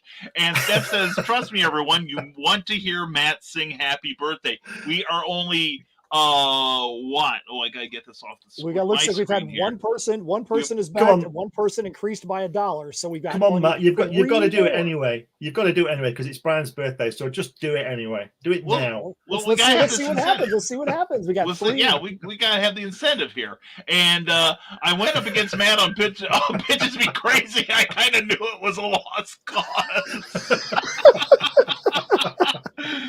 The effort may have given Grant his heart attack for all we know. So, there's only so much you can do. And Sarah says the Technicolor Power Ranger costume for Glenn. There we go. It'll have like a scratch and sniff feature too. We got to make this really important here. I've got a Captain America costume that a friend of mine made for a fancy dress many moons ago. Well, there you go. See, I'm wearing my Doctor Who shirt that my wife made for me. So, this is the day of dapperness. And Matt is your ultimate hype man. I would agree with that. Do you know if Stan Lee heard Matt, he'd retire. Man, I think that's a big compliment right there. I appreciate that. Well, he's the ultimate salesman, isn't he? Stan, or he was, wasn't he? He was brilliant. Well, seriously. Now if we could get me some cameos in some Marvel movies, then if he was following you like I am, he would have left the building by now. There you go. And I'm sure Kevin Feige watches my shows. You never know. And Scott Crocker, good to see you. Good morning. I know the show started an hour early, but I've been busy. You've been a productive American. That's what you've been doing. You've missed nothing, Skunk Rock. It's just me. Matt's been brilliant. I just was vamping for him the first half hour. And looks like we have one backer and one pledge increaser. We need 3 more so I can sing for Brian's birthday. I am so looking forward to that. And Skunk says, and speaking of being busy, I don't get a break today to even watch the show. I'm that busy, so happy birthday, Brian. Thank you. And hello, Matt and Glenn from the Skunk Rocker. And Brian, you need to get Matt and I sometime to talk about the importance of on-screen energy. You won't need me. I swear to God, we'll just put a couple alligator clips on this show. We could run the whole Eastern Seaboard on it, okay? Hey, let me tell you. So Steph can say I've got a lot of energy, but Steph brings her own energy too. We were at AwesomeCon in DC, and we were there with Scout and Scoot Comics, and we had to sell a lot of Stabbity Bunny merch. So I'm not sure if you guys know Richard Rivera from Stabbity Bunny. Richard also runs the Scoot imprint for Scout Comics. So he was at the Scoot booth, and we were over with Andrea Molinari with our own stuff and with the Stabbity Bunny stuff. And he's got Stabbity Bunny plushies. And at one point on Sunday, Steph was like, you know what? I'm just going to go stand in front of the booth in our steampunk, and I'm just going to sit out here and do little dances with the bunny. And I think we probably sold 4 of his bunnies because Steph was out there just having fun playing around with the bunny and doing a little dance with him. You gotta bring your own energy. So if you're Glenn B. Fleming, don't feel like you have to compete with me, because you know what? We all are here to make sure everyone's successful. I've seen your campaign and I've seen what you did. And your campaign doesn't need bombastic energy because your campaign speaks for itself. So that's what I would say leading into what you're going to be talking about with yours. Well, that's why when we get around to it, if we ever get around to it, that's why there's not the stretch goals that you do and things like that, because there's just not that much to offer. I've only got a book and a DVD about Jack Kirby. What more do you need? Exactly. But don't be saying only a book and only a DVD, dude, because this is a very special thing. And Raging 2 Broadcast Network, glad to see you here. Glenn and Matt calling out your names.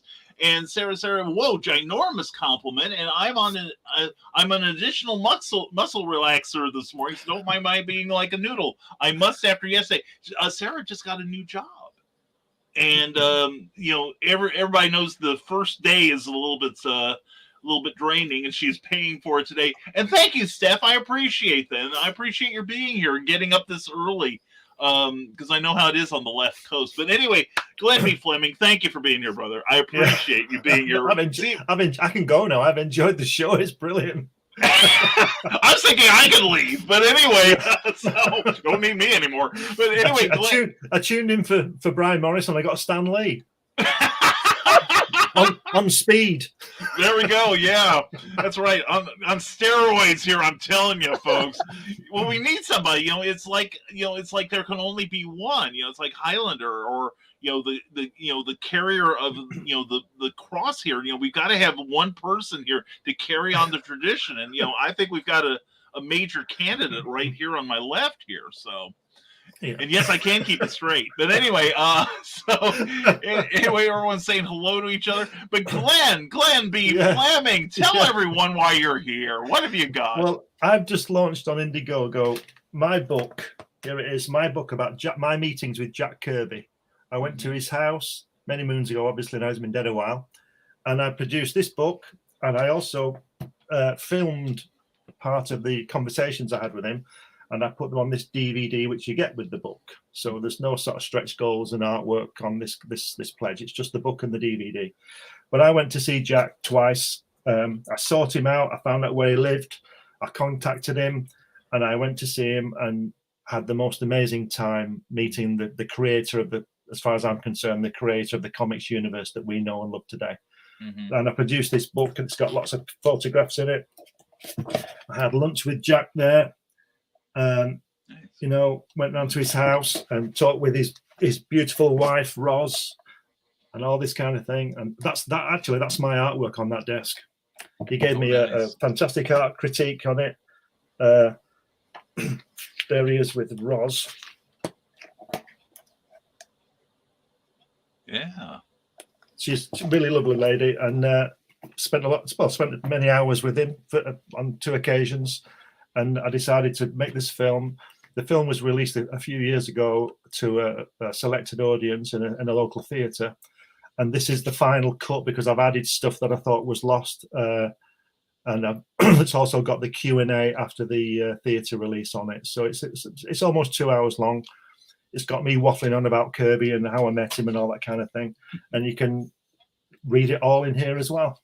So very cool. And I think I'm one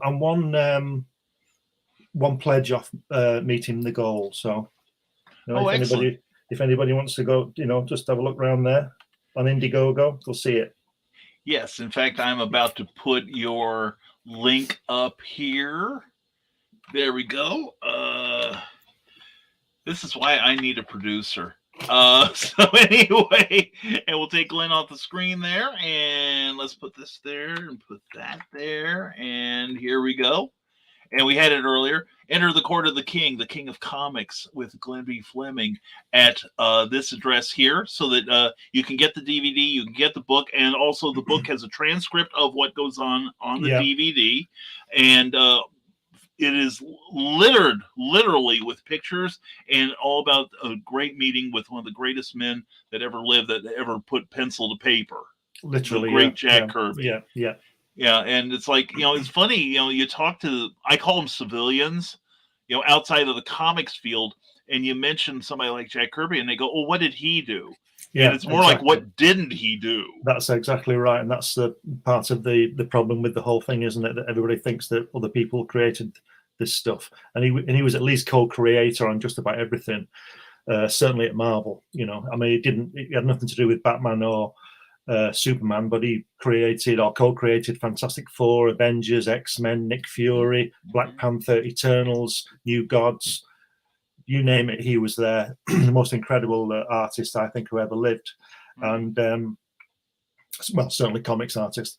And he produced something like 40,000 pages of comic art in his life. And at some points in the mid 60s, he was drawing up to 4 or 5 pages a day, where some people would be doing 4 or 5 pages a fortnight, you know. Right. So and then he was doing layouts and all that kind of thing for everybody. And he was just, it must have been amazing to watch. Ross told me, his wife told me, that when she would take him a sandwich or something, he would just be in a zone. He would just, it was like he was tracing it onto the paper. He his focus must have been incredible, and he wouldn't even stop when he finished the story. He'd just begin the next one. And I would love a film, just a film of him doing that. You know, I'd sit there for 40 years and watch that. You know what I mean? It must have been incredible. But yeah, it's a shame that he's had all this wrangling with copyrights and all this kind of thing, and getting his name onto things. That's a shame. But this all seems to have been resolved now. So yeah, this book is, I think it's unique. It's historic. I've never seen any other film of him at home. I'm not saying it's not there, but I've never seen it. And this, you know, I just wish I had more of it to put on the DVD. But I've done this final cut, so I can finally leave it behind and try and get on with doing other things, you know, because it takes up, as you know, it takes up a lot of time. But yeah, I'm really proud of this book, and there's a lot of stuff in there that's of me finding Jack Kirby, and there are things in there that he said that aren't on the film, because obviously I didn't film it all.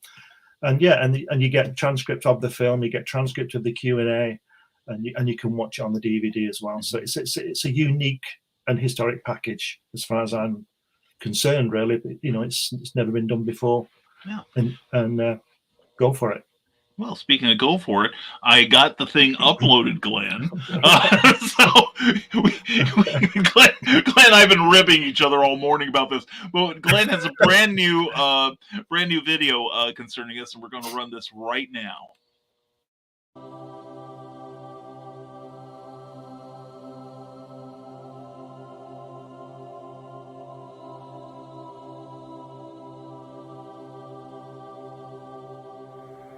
The original intention of the film was just for my personal use, but I thought, with it being such a unique thing, that I'd like to offer it to anybody who wants to see it.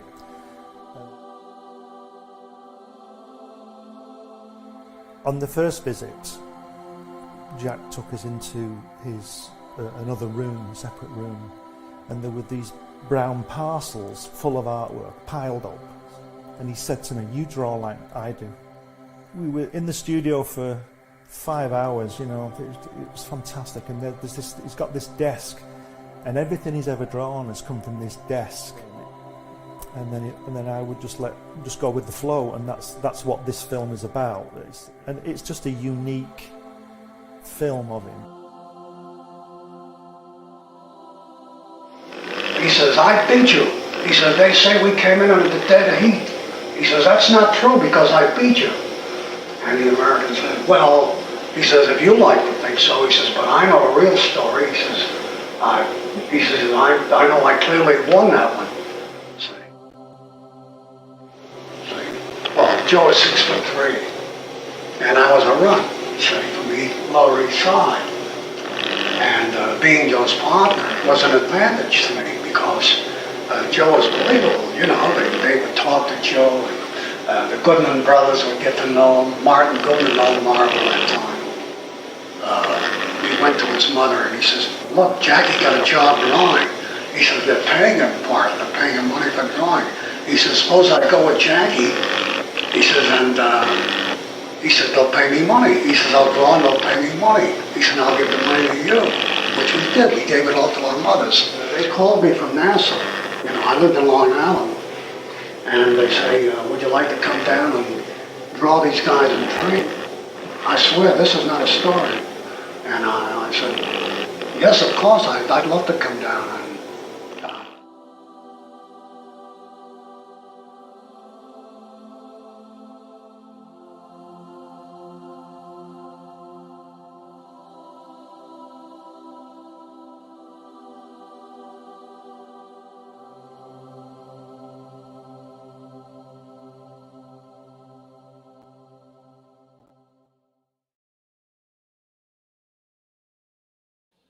Beautiful, beautiful. Good work, Glenn. Yeah, it was a fantastic experience, especially to go twice. Yeah. I've been all around the world, lots of places in the world, and I always try and go twice because I think you really mean it if you do that. It's okay going somewhere once, but I just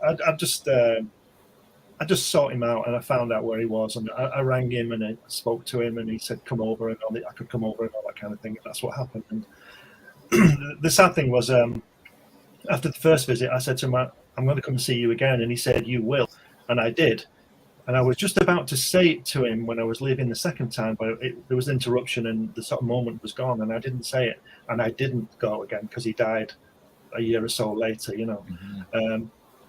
Not that's just a silly story, but I just wish I'd said it to him, because I think I'd have gone again. In fact, I was looking at going again.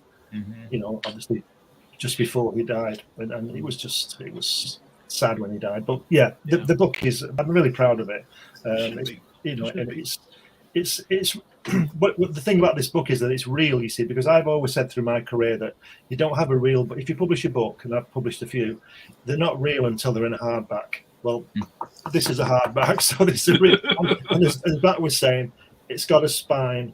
So maybe when you get yours, Brian, I'm going to lick it on the air.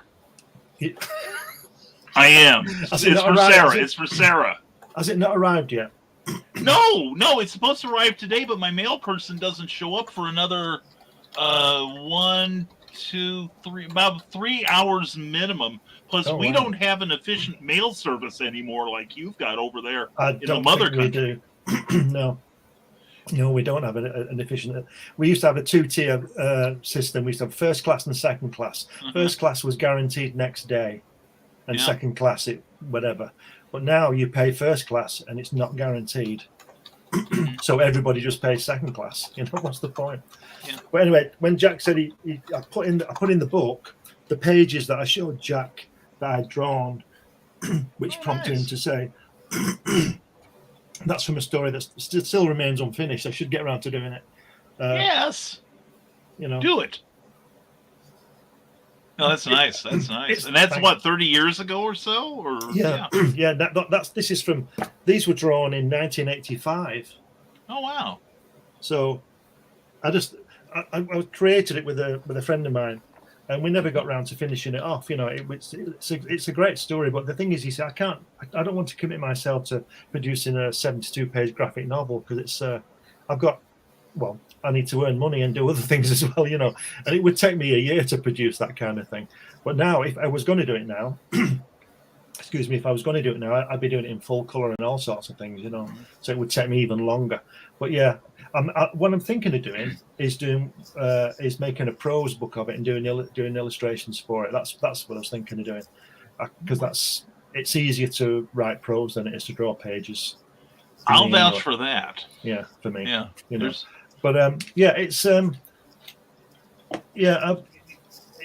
a unique opportunity to see Jack in his house, being Jack Kirby and not Jack Kirby, the king of comics. Because he doesn't talk. We don't talk so much about comics. We talk about his life and his experiences in the army and things like that, and what he was doing when he was a kid, and gangsters across the street and all that kind of stuff, and his mother dragging him out the cinema when he's watching James Cagney and all that, all those films. He was just a great guy. He full of stories, very generous man. No airs and graces about him. He was very, very centered, as was Roz. Roz was beautiful. She treated me really well. She fed me and looked after me and all this kind of thing. She was really, really nice, really a lovely lady, and they were a great couple. And you can get some kind of insight in the book and on the DVD. There's a lot going on in there that isn't captured on film, but it's just a fantastic opportunity that I took twice. Yeah, that's fantastic. I never got to meet Jack Kirby. Never ran into him at any of the shows I did. Of course, I'm in the Midwest, and he was mostly on the West Coast. Yeah. So, that's what a great opportunity to see him, and especially in his own home. And we've got some comments here. Sarah cannot wait to see both the book and the film. Well, Indiegogo is awaiting you. right now, and what a wonderful experience. Caught gives me chills, Glenn, and still baffled that his family didn't want it. Yep. And we've got this young man here, a rising young star named Matt Knowles, saying, "Go and change this up. If we get any 3 more backers or pledge increases, or if Glenn B. Fleming gets the same, he'll sing." So it's now a combo. This man wants to give voice to the birthday song, and he's going to sing it like Marilyn Monroe, and I'm going to get all embarrassed and everything. It's worth seeing. Let's help Glenn get Glenn's book where it needs to be as well. Very Thanks, good. Matt. Thank you, Thanks, Matt. Matt. You're Thank a you star. so much, brother. You're a star.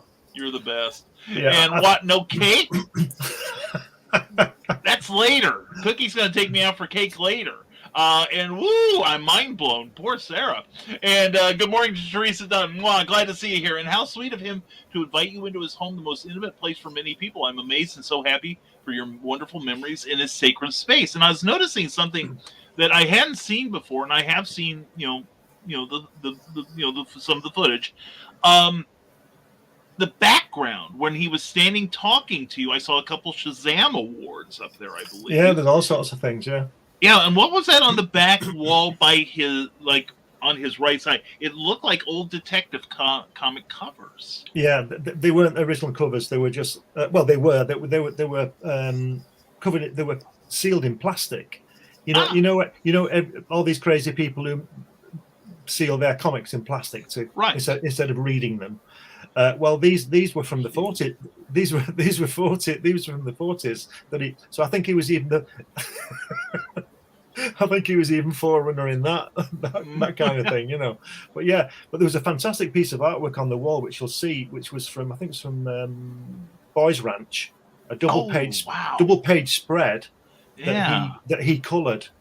He painted it. It's absolutely fantastic. Oh, It'd be worth a fortune. That. But yeah, you had some photo. He had a photograph of. It was with what's the guy called in the time tunnel? James Darren. Oh, James Darren. Yes. So he was a friend of his. He was friends with that Rickles guy, wasn't he? Don Rickles. Yeah. Don Rickles. Yeah. Yeah. And also, one of the best things for me was if you look in the photographs. Behind us is a cartoon I did for him on the first visit, and it was there on the mantelpiece 3 years later when I went again. And I always tell the story that I doubt whether Jack remembered that. I think Roz remembered that, unless it'd been there all that time, which I don't think it would have been. But she pulled it out from somewhere, and it's just great just to walk into his studio and there's this cartoon that I did for him, years before. Well, that's fantastic. That's why Roz was so great, because I think she put that there when I was going. There they are looking at it. That's where they're looking at it around the pool. Let me get you on the full screen here. All right, there we go. Oh, nice. Very cool. Just a cartoon of him, and it was in the same frame and everything. It was just fantastic. Well, that's super. You can see it there. This is from the second visit. You can see it be just next to Jack's head. On the mantelpiece. That's the drawing that somebody put there. So that was great. That's fantastic. So, Glenn, I have a question for you. Yeah. So, you had access to Jack Kirby in a way that most people only wish that they did, and I feel like you probably could say, even if you didn't call him a friend, you may call him a friend, but you definitely had more of a friend access to him than most people would. What do you think he would have thought about the way that the Marvel Universe has become the big movie franchises and it's basically taken over cinema?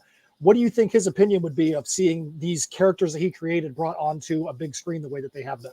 I think this is just my opinion. I think he would have been very, very pleased because he was very proud of his work.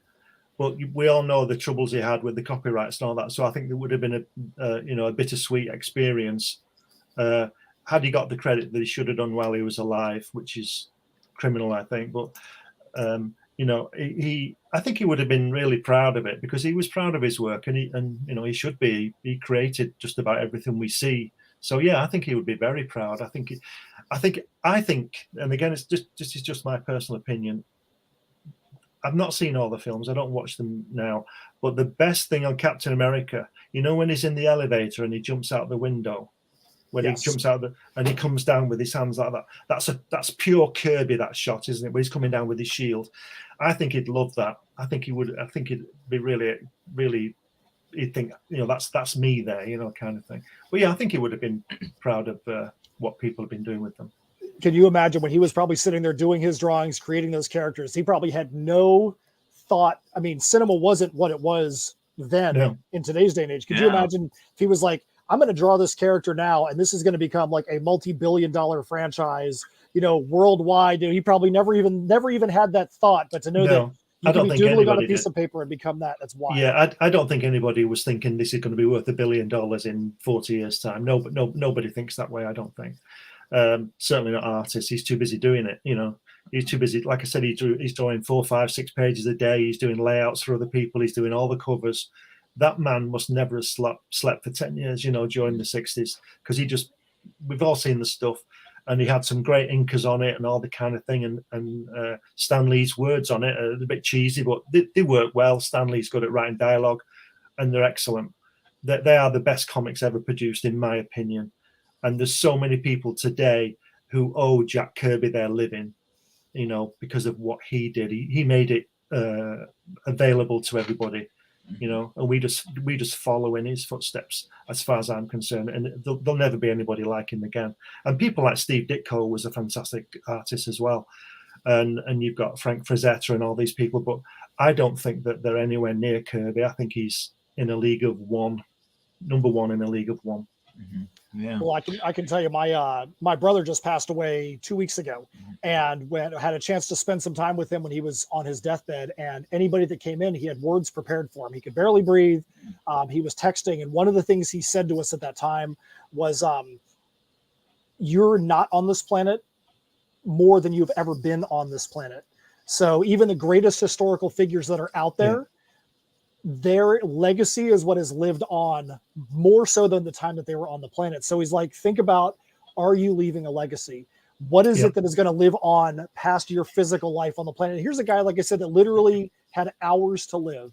And he's saying this to every person that comes in to really think about what you're leaving behind.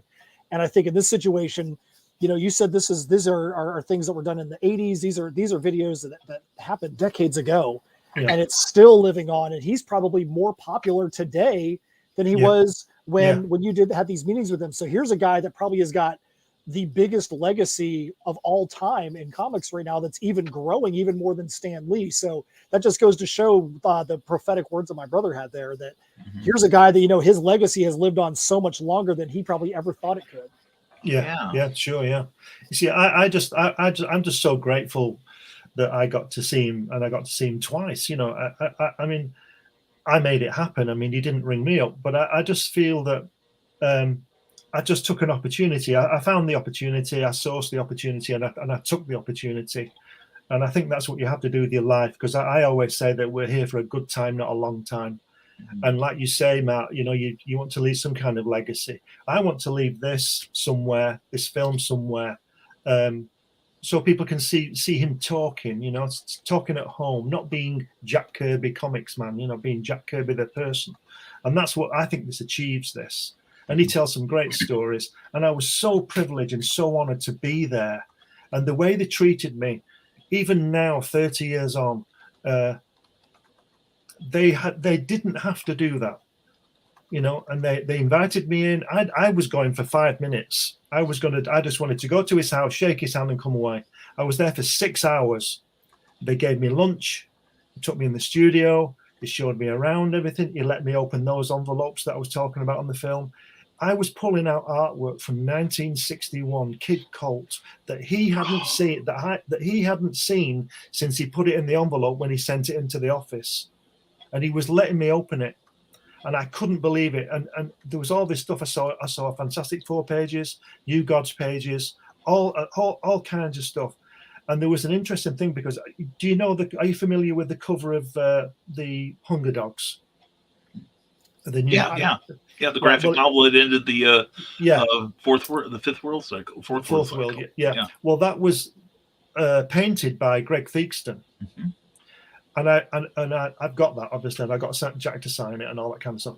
And I've got that, and I wanted to know the process, and I forgot. I was going to ask him the question: Did Greg paint over your pencils, or how was it done? And I forgot. And when we went into the lounge, there the artwork was on an easel. Oh wow! right? So I thought, well, there's my answer. And then we went into that room, and I was undoing the envelopes, some from DC, and I pulled out that cover. I pulled out his pencils. So Greg must have lightboxed it or something and done an original oil painting. So in existence, I would imagine the Kirby home, they've got the pencils from that Hunger Dogs cover, and Greg's finished painting, which was both pieces of art are just brilliant, you know. But there was so many. I mean, you know how I think he only got about 3,000 pages back of all his career. Well, this room was full. You couldn't get in it. It was full. So imagine what if he got 3,000 pages left. Just think what 40,000 pages would have looked like. He would have needed a new house, you know. But he's got all this stuff, and he's just got tons and tons of artwork there. It was just absolutely incredible. And he's just walking about, and he's only this little guy. You know, he's only about 5'5". And you think the kind of whirls and explosions and characters that came out of that little frame is just incredible.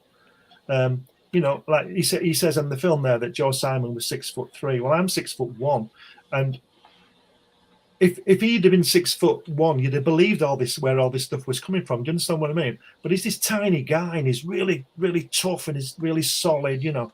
And then of course.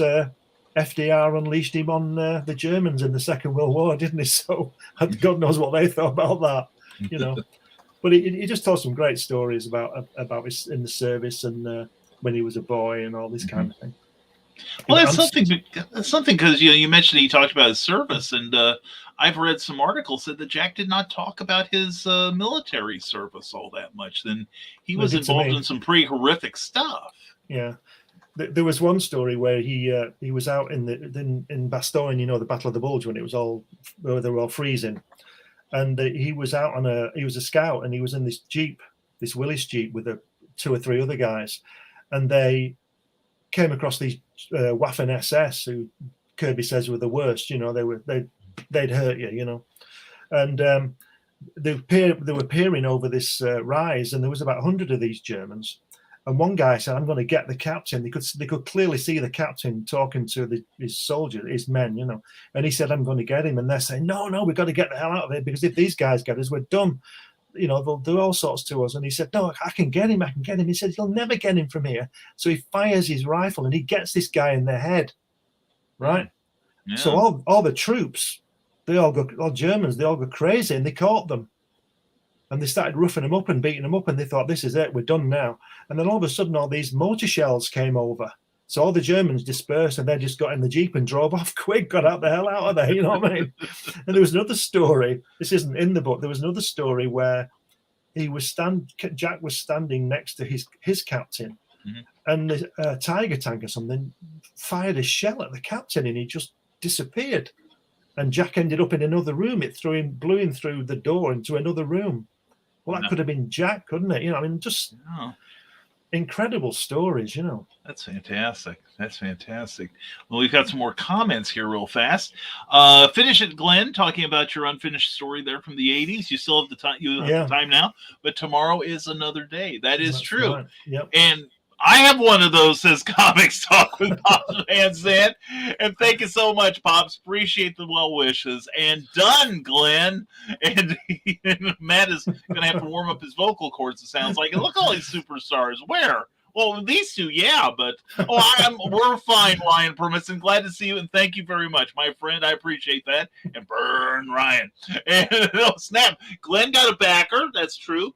And looking for 2 more in any combo between Glenn and Matt's campaign. Singing will ensue. Let's go. And I noticed that Heirs got 2 backers since we started. I believe Glenn has 1, so we're at 3 now. We need a couple more. And Sarah's warming up her vocal cords, singing "Happy Birthday to You." Thank you, Sarah. And that was me. I got to hear this. And always great to see you. And I have no idea how much I paid in American dollars. If you're talking about the Jack Kirby book, it is below the 30 pounds. Translates to $40 in American money. And cheap at twice the price, frankly. Eric Hawkins says, "I think there's another backer, Matt." And $40 U.S. money. Thank you, Carl Witzman. And Sarah, I think £1 is around $1.6. and it's also now about 40 billion rubles, I believe, right now. And as many rubles as you've got, yes, a wheelbarrow full of rubles thing. No thanks. Yeah, and OG Matt, huge hugs to you and another backer for our Heirs of Isildur. Excuse me. We need one more between Glenn or Matt's campaign, and we can get some recam birthday singing.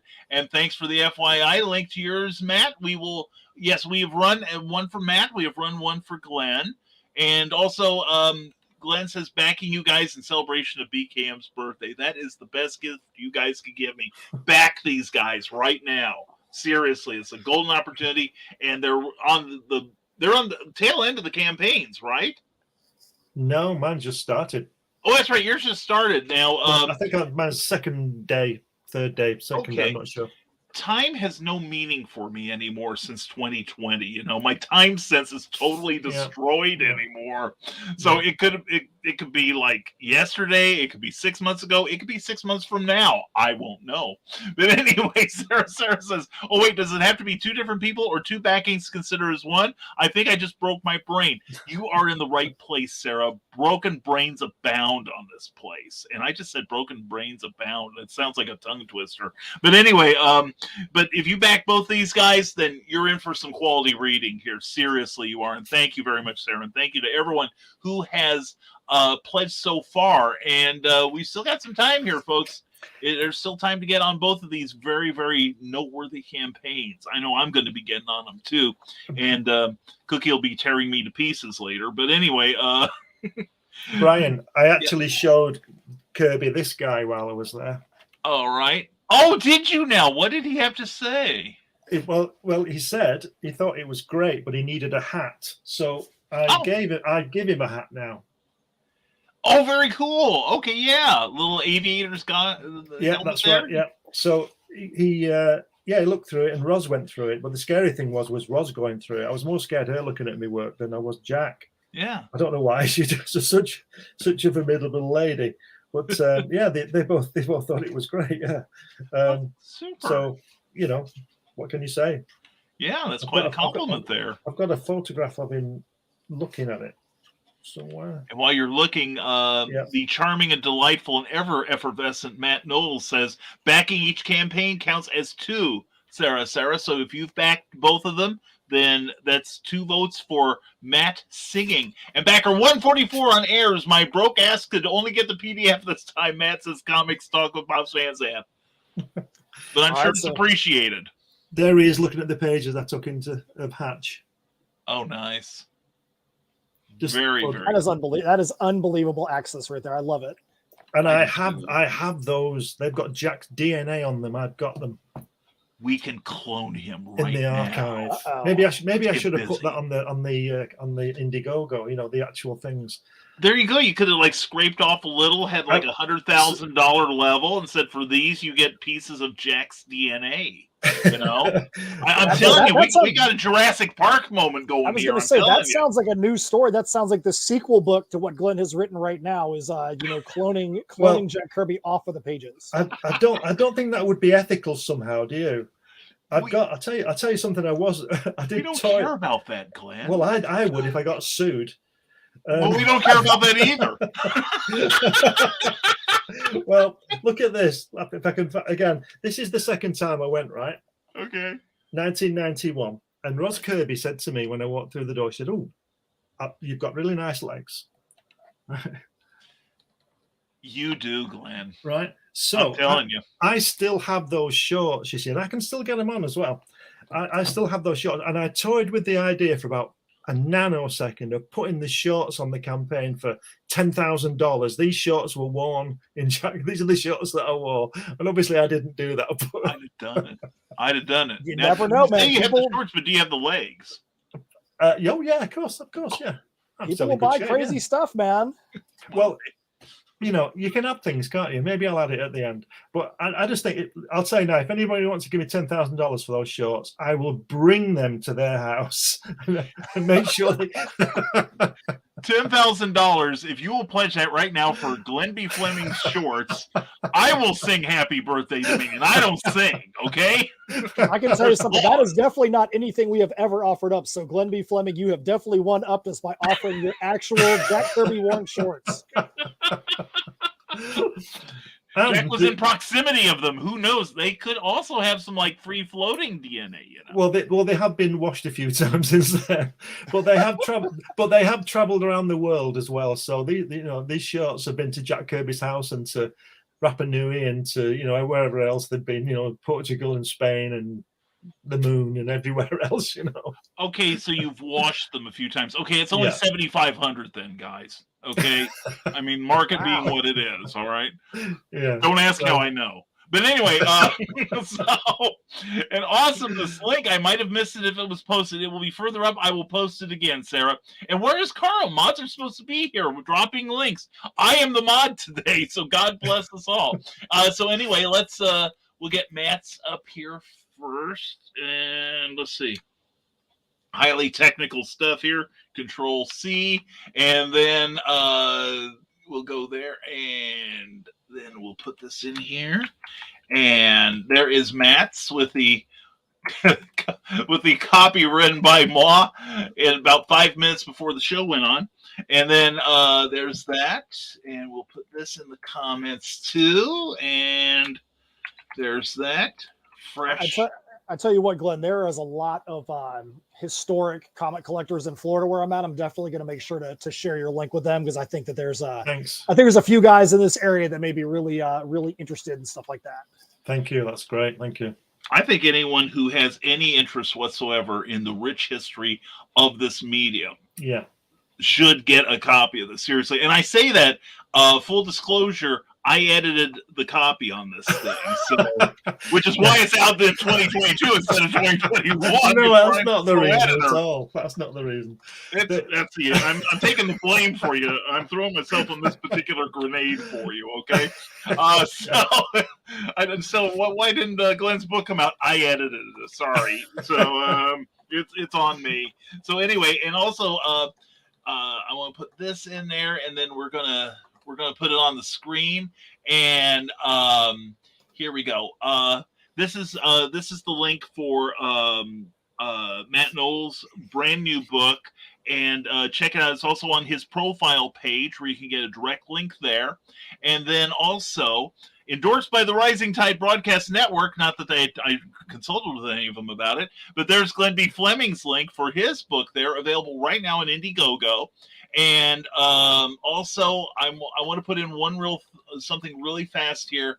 I am up for a writing award, the Pulp Factory Awards for Best Short Story for my short book, Snow Ambition. While you're pledging for these guys, please take a moment and vote for me and Pulp Reality 2 and 3. I would like to win a legitimate award so I can be cool like these two. So anyway, Comic Talk with Pops Van Zandt is mocking Carl with his laughter, and God, it's not letting me click on it. I'm trying to do this on my phone. I'll figure it out. I'll help you, Sarah. I'll help you later. I promise. But anyway, please pledge to these guys' campaigns. It's beautiful stuff. Glenn's written an amazing book, got a super video to go with it. Matt has really he and Steph have put their heart and soul into their book, and it shows on every page. And thank you very much, Grant. I appreciate that. Thank you so much. I came off of a show last night, and somebody sent me the link, and I'm like, yeah, right, it's me, sure. Anyway, I can only vote for one of them. Brian, which one? 2 or 3? Number 2. Vote for number 2 because I have a story in there, and I want to take credit for it. So anyway, but before you do that, definitely check out Kickstarter with Matt Knowles and Steph Cannon's brand new work there, and definitely get a copy of that Kirby book from Glenn B. Fleming. You give yourself an early Christmas gift, or if you don't think you got enough stuff at last Christmas, make up for it now. This is your opportunity. Plus, there's all kinds of great add-ons from Matt, and like Glenn said, this project speaks for itself. You're going to get an intimate glimpse of perhaps the most fertile mind in the history of comics. Yeah. Seriously. I was just thinking that for all those collectors out there, if they buy 2, they could slab one. Ooh, people like doing that. So that's a good idea. I take Absolutely. back all I say about slabbing things. This is an opportunity to get a unique book and slab it, and then still have one to look at. There you go. Or get three. Get three. Yeah. And then you have one to slab and one for each eye. It'll be like a Viewmaster. And I will sign them all. Yes, he will. They'll there all you be go. signed, See? they're all coming from here, which is I know we've been talking about the postage, but I wanted to get this as personal as I could. It's called A Personal Journey, and it's my personal journey to him. And I wanted to make it as personal as I could and sign them all, because obviously, if they're printed in America, I can't. Unless you all bring me over to America. That's next. That's next. And thank you, Pops. I knew you got my back, brother. I appreciate you so much. And also check out Comics Talk with Pops Van Zandt. He's got some great shows on that network that you definitely got to keep up on. And slab it, says my Good man. And also check out Life on Korra, also on Indiegogo right now too. It's a really, really good looking book. So, but yeah, let's see. I'm seeing we still have we've got a couple dollars in on that new on Matt's thing, and we got we're at and Glenn is at 92% of his goal. Now I'm curious. Now it says flexible goal. What is the difference between like a regular goal and a flexible goal? I think on Kickstarter, if you need, let's say, $1,000 and you get 999.50 cents, right. it doesn't happen. Right. Correct. But if I don't get any more pledges, I can decide whether to take the money and carry on. Cool. Well, 92%. I think that's amazing. That is super. Now, is this your first crowdfunding campaign, Glenn? No. I did a couple of years ago, but one of them didn't work, and the other one was cleared. But so I try and keep away from it because it just wrecks me. I want to draw things, but the thing, filling all the little forms in and all the things. I mean, I just don't like that kind of stuff. I mean, some people will excel in that, and I always think that I should have done something else with it or whatever. It just kills me, I can tell you, even somebody energetic like myself, it's a 24/7 job. When you run a Kickstarter campaign, Steph and I, like I said, I'm in Florida, she's in California, and we work on video chat all day long. We literally put our phones up there just like we're in cubicles. And when a campaign is going on, it is nonstop making posts and making graphics and promoting and different things. It's literally a full-time job to be able to crowdfund. So I feel you, especially if you're a one-man operation. There's only so much time in a day that you can do that, and it's tough. Yeah, you got to do other things as well, like eat and things like that. But you could be really consumed by it all. And I don't even have anything going. In fact, I mean, I don't sort of. I used to play football, soccer, right? And I could never understand people who say, enjoy the game. I didn't enjoy it while I was on the pitch. This sounds a bit, I don't know. I liked playing and I enjoyed playing, but I didn't enjoy the game because I had to I went to beat the other guy, and I treated it seriously. I wanted to win, and I don't understand that you got to enjoy it. Just enjoy it. Well, no. Right when I was writing this book about Jack, I wasn't consciously enjoying it.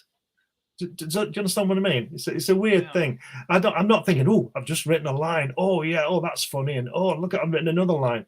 No, you got to get on with it and just enjoy it later. If you win. Yeah. So Glenn, did you just play soccer recreationally? Did you ever play in a competitive situation? Oh yeah, I played in leagues, not professionally, but I played in leagues. Yeah. What was your best position? My best position was what would today be called striker. I was an inside forward. I used to score the goals.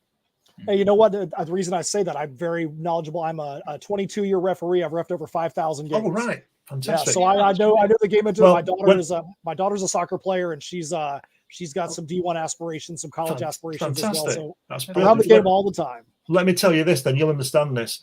When I was 15, 16, and 17, I played in an under-18 league.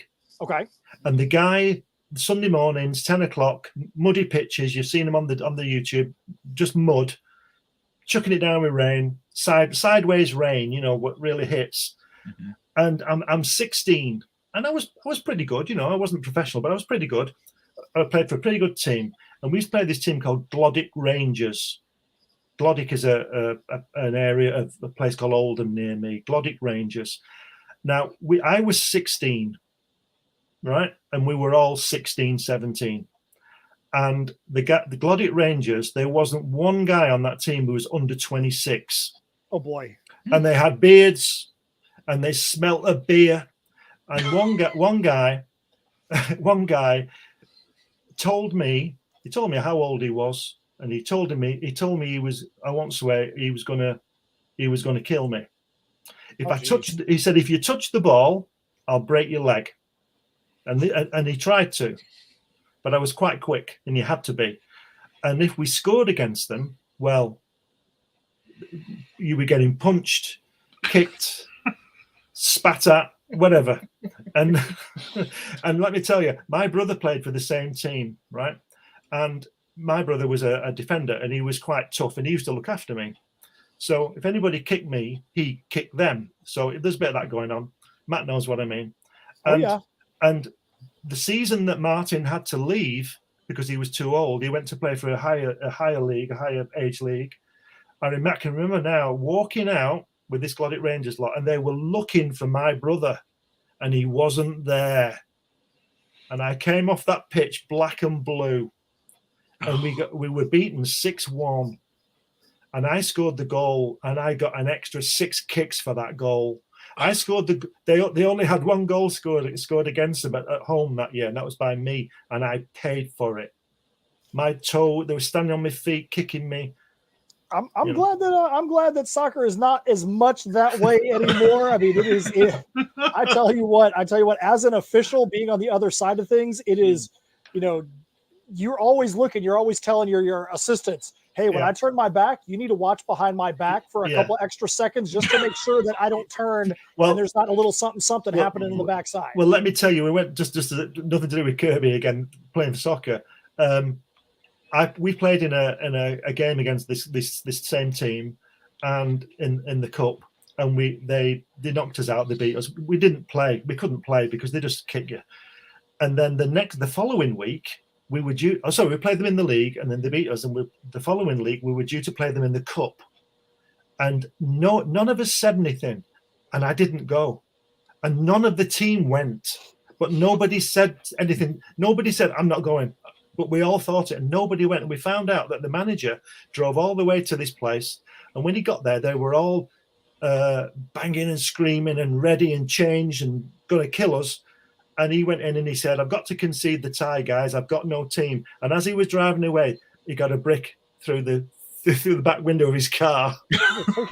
I tell you what, man, it's like modern warfare. That's crazy. Yeah.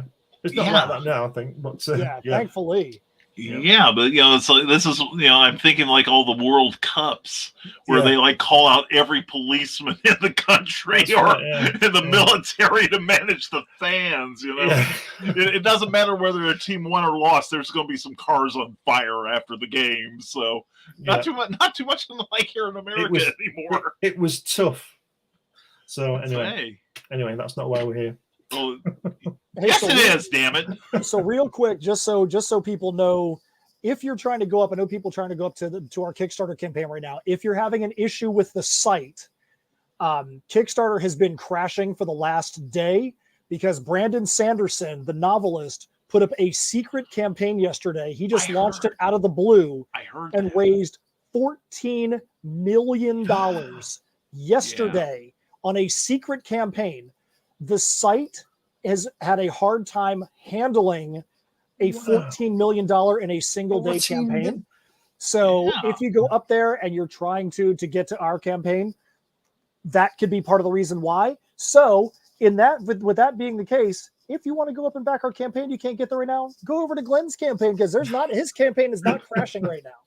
But still don't forget to come back to ours, but definitely don't take the time to forget about Glenn's campaign over there too. And definitely hit that saved button. Hit the save button so you'll get a reminder 3 days before the campaign ends. And I see that we are up to 144 backers, 6832 of the $3,700 goal Well done, Matt. We've And got our 5, so it's up to the 2 of you guys, because I don't want to interrupt anything else with singing. It's up to the 2 of you guys to decide when Brian gets serenaded. So you guys get to determine it.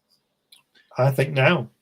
You think now, huh? Is that what you wanted, Brian? Are you ready? Let's have this. I'm ready, man. Oh boy, right. I'm tingly in all the right places. All right.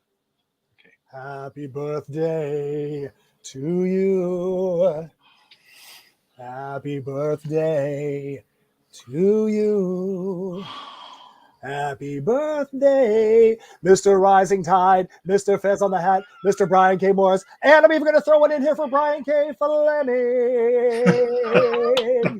Happy birthday to you.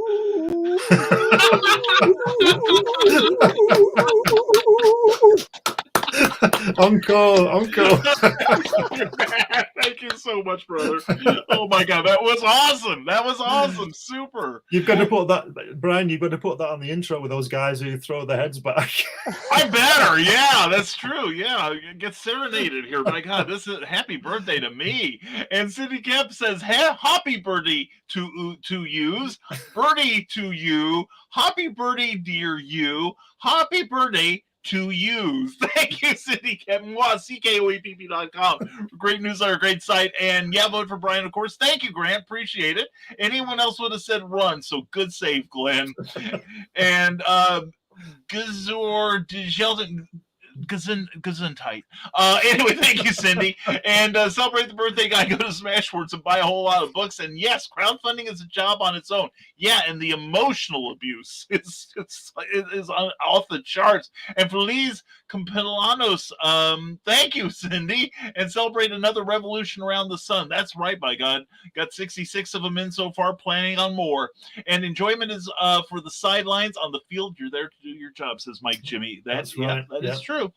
And thank you, Cindy. Thank you so much. And Grant Langer says, I strongly encourage everybody else to vote for Brian. I say this while standing in the corner holding a tire iron and looking menacingly. Thank you, Grant Lankard, for your encouragement and your endorsement. And Big Stoppy Robots, check out Nick Tockert on Amazon. And it's funny, unenjoyable is a word I use for watching a soccer game. I understand that. And Bon Anniversary, thank you very much, Cindy. That one I knew because I have 2 years of high school French. And Night Reich and Magic, check out John Pica on Amazon. And I'm not even trying that one. I could sprain something.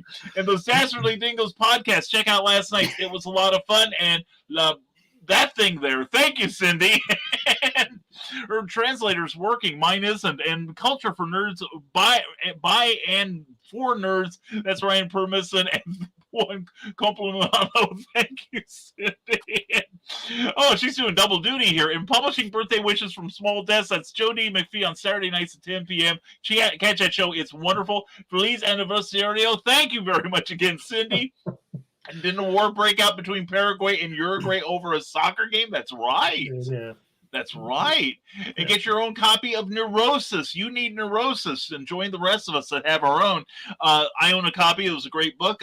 Go to that address there or go to authoramyhale.com. And I don't know where to start on this one. And done, Matt. Thank you, Sarah. Thank you so much. And Nick Tockert says, Glenn, those kind of stories are precisely why we are here. We want to know the people and the stories behind the campaigns. Excellent. Thank you, Nicholas. And Pops is emojiing us into submission here. And warriors everywhere, not a drop to drink. Check out Michaela Jade on Amazon. And Cindy. And that's the worst Scrabble hand I've ever seen in my life. Holy cats. Anyway. Polish, that one. Yeah, really. And this one is Carl Youngster to you. Anyway, and Cindy Kemp, Omaha QuadCon Comic and Toy Show, March 5th and 6th. She'll be there. You should join her there. And happy Hatch Day, Brian. Thank you, Eric, but he's the guy with Hatch. Anyway, and your guess is as good as mine. And what?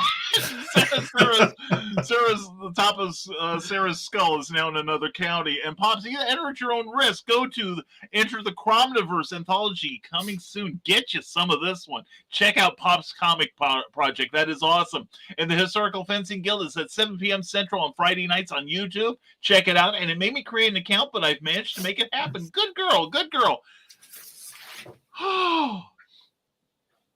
Why do I think I'm going to say that and Cthulhu will pop up? What the hell? Anyway, thank you, Cindy, for the well wishes. You're amazing.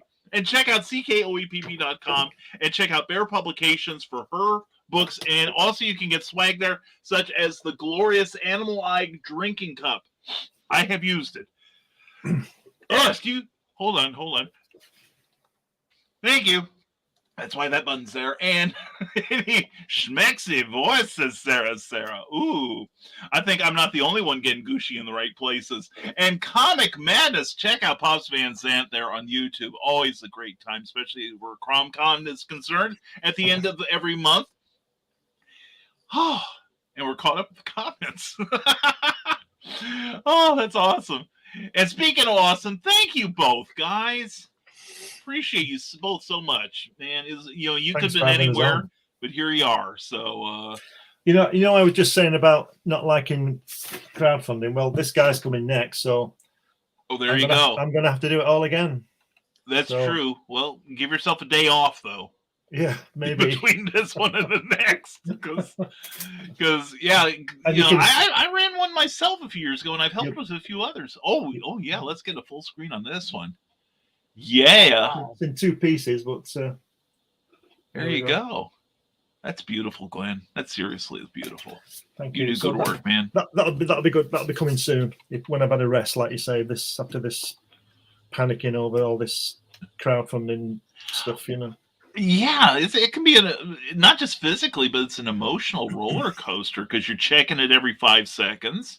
Yeah. And if somebody drops out, you have you're like, oh my God, what have I done? How have I failed in life, sort of thing. So, and I know that's not just me. So, and so worth the pledges. I think someone hit a wolf at the end. Oh my God. So anyway, gentlemen, we'll start with Glenn, then we'll go to Matt.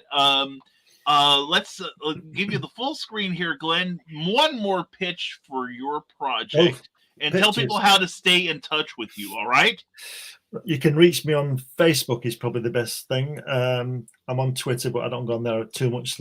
Nobody seems to go on there, but it always seems full of stuff, so work that one out. But yeah, go to Indiegogo.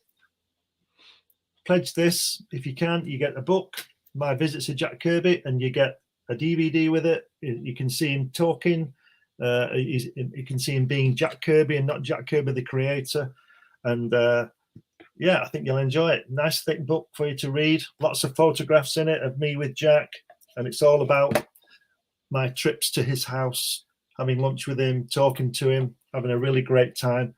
I'm really grateful and honoured that I could go. And I would be grateful and honoured if you would back my campaign on Indiegogo.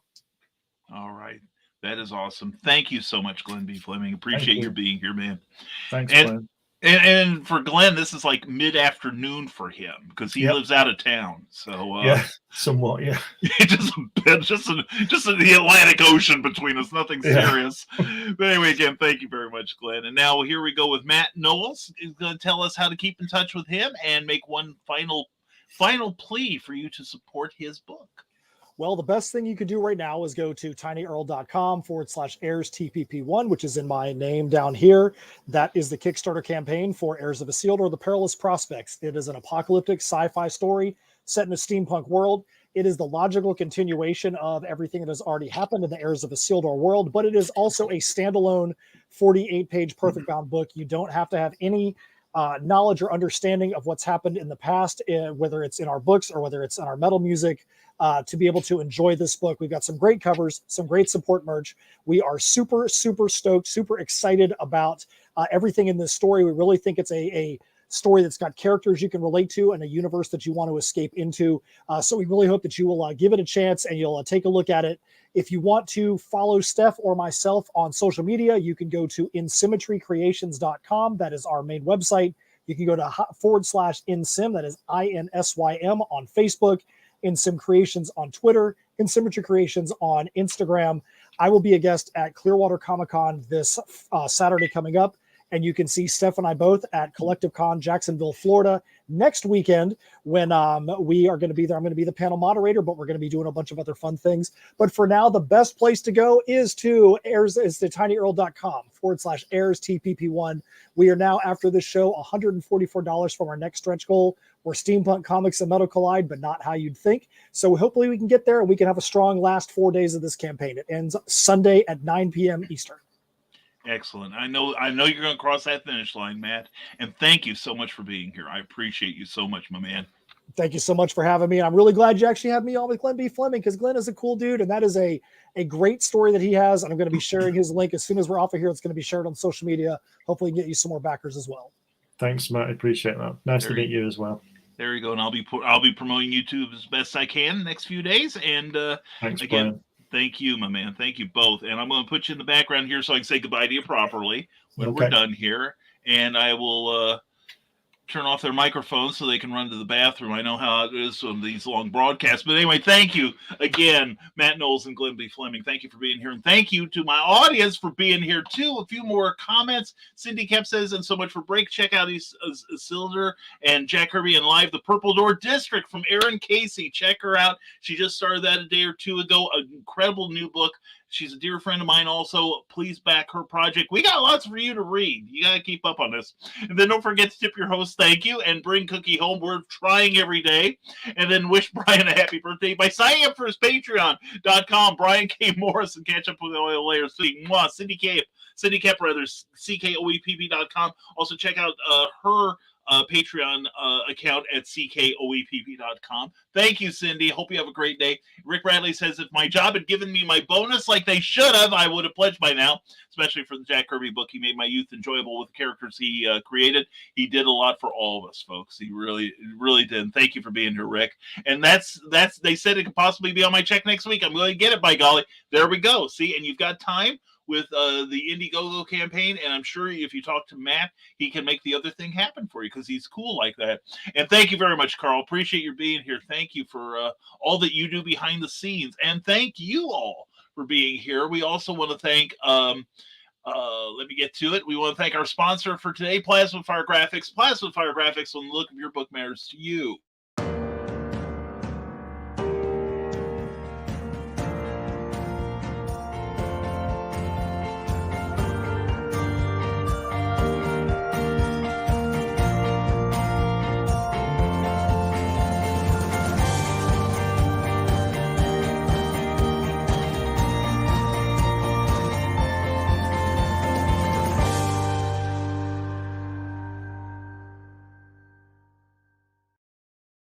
Did you see all those great books? Did you know that he did the cover to my story that's up for the Pulp Factory Award that you can vote on today? Please do. Well, you can get a cover just like that too, just as good with your characters, your images on them. Just contact plasmafiregraphics.com. Also check them out on Facebook, and you'll see what kind of great indie creator-friendly prices he's got on his great graphics work. Anyway, that's Plasma Fire Graphics. When the look of your book matters to you, because it definitely matters to your readers. We're a part of the Rising Tide Broadcasting Network. This afternoon, check out John Celestri on Dr. John, the original gangsta. He is awesome.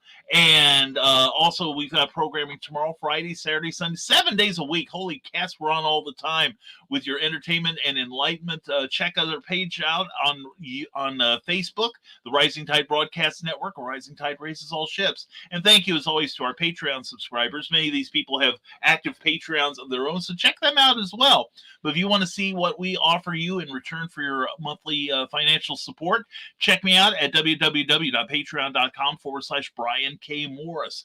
And I want to thank each and every one of you for indulging me today, and thank you for the great birthday wishes. I appreciate it so very much. And Sarah is like, ooh, Glenn.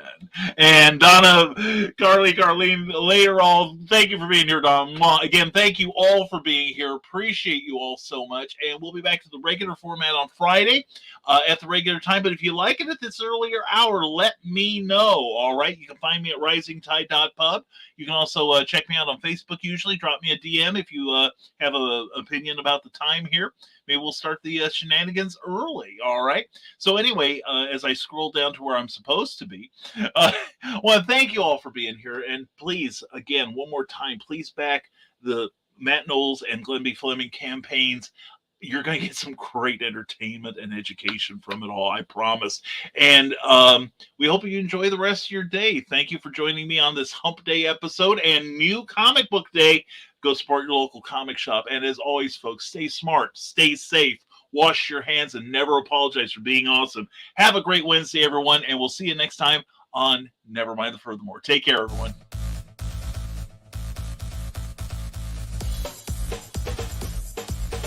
Thank you for watching Nevermind the Furthermore, a Rising Tide Broadcast Network production.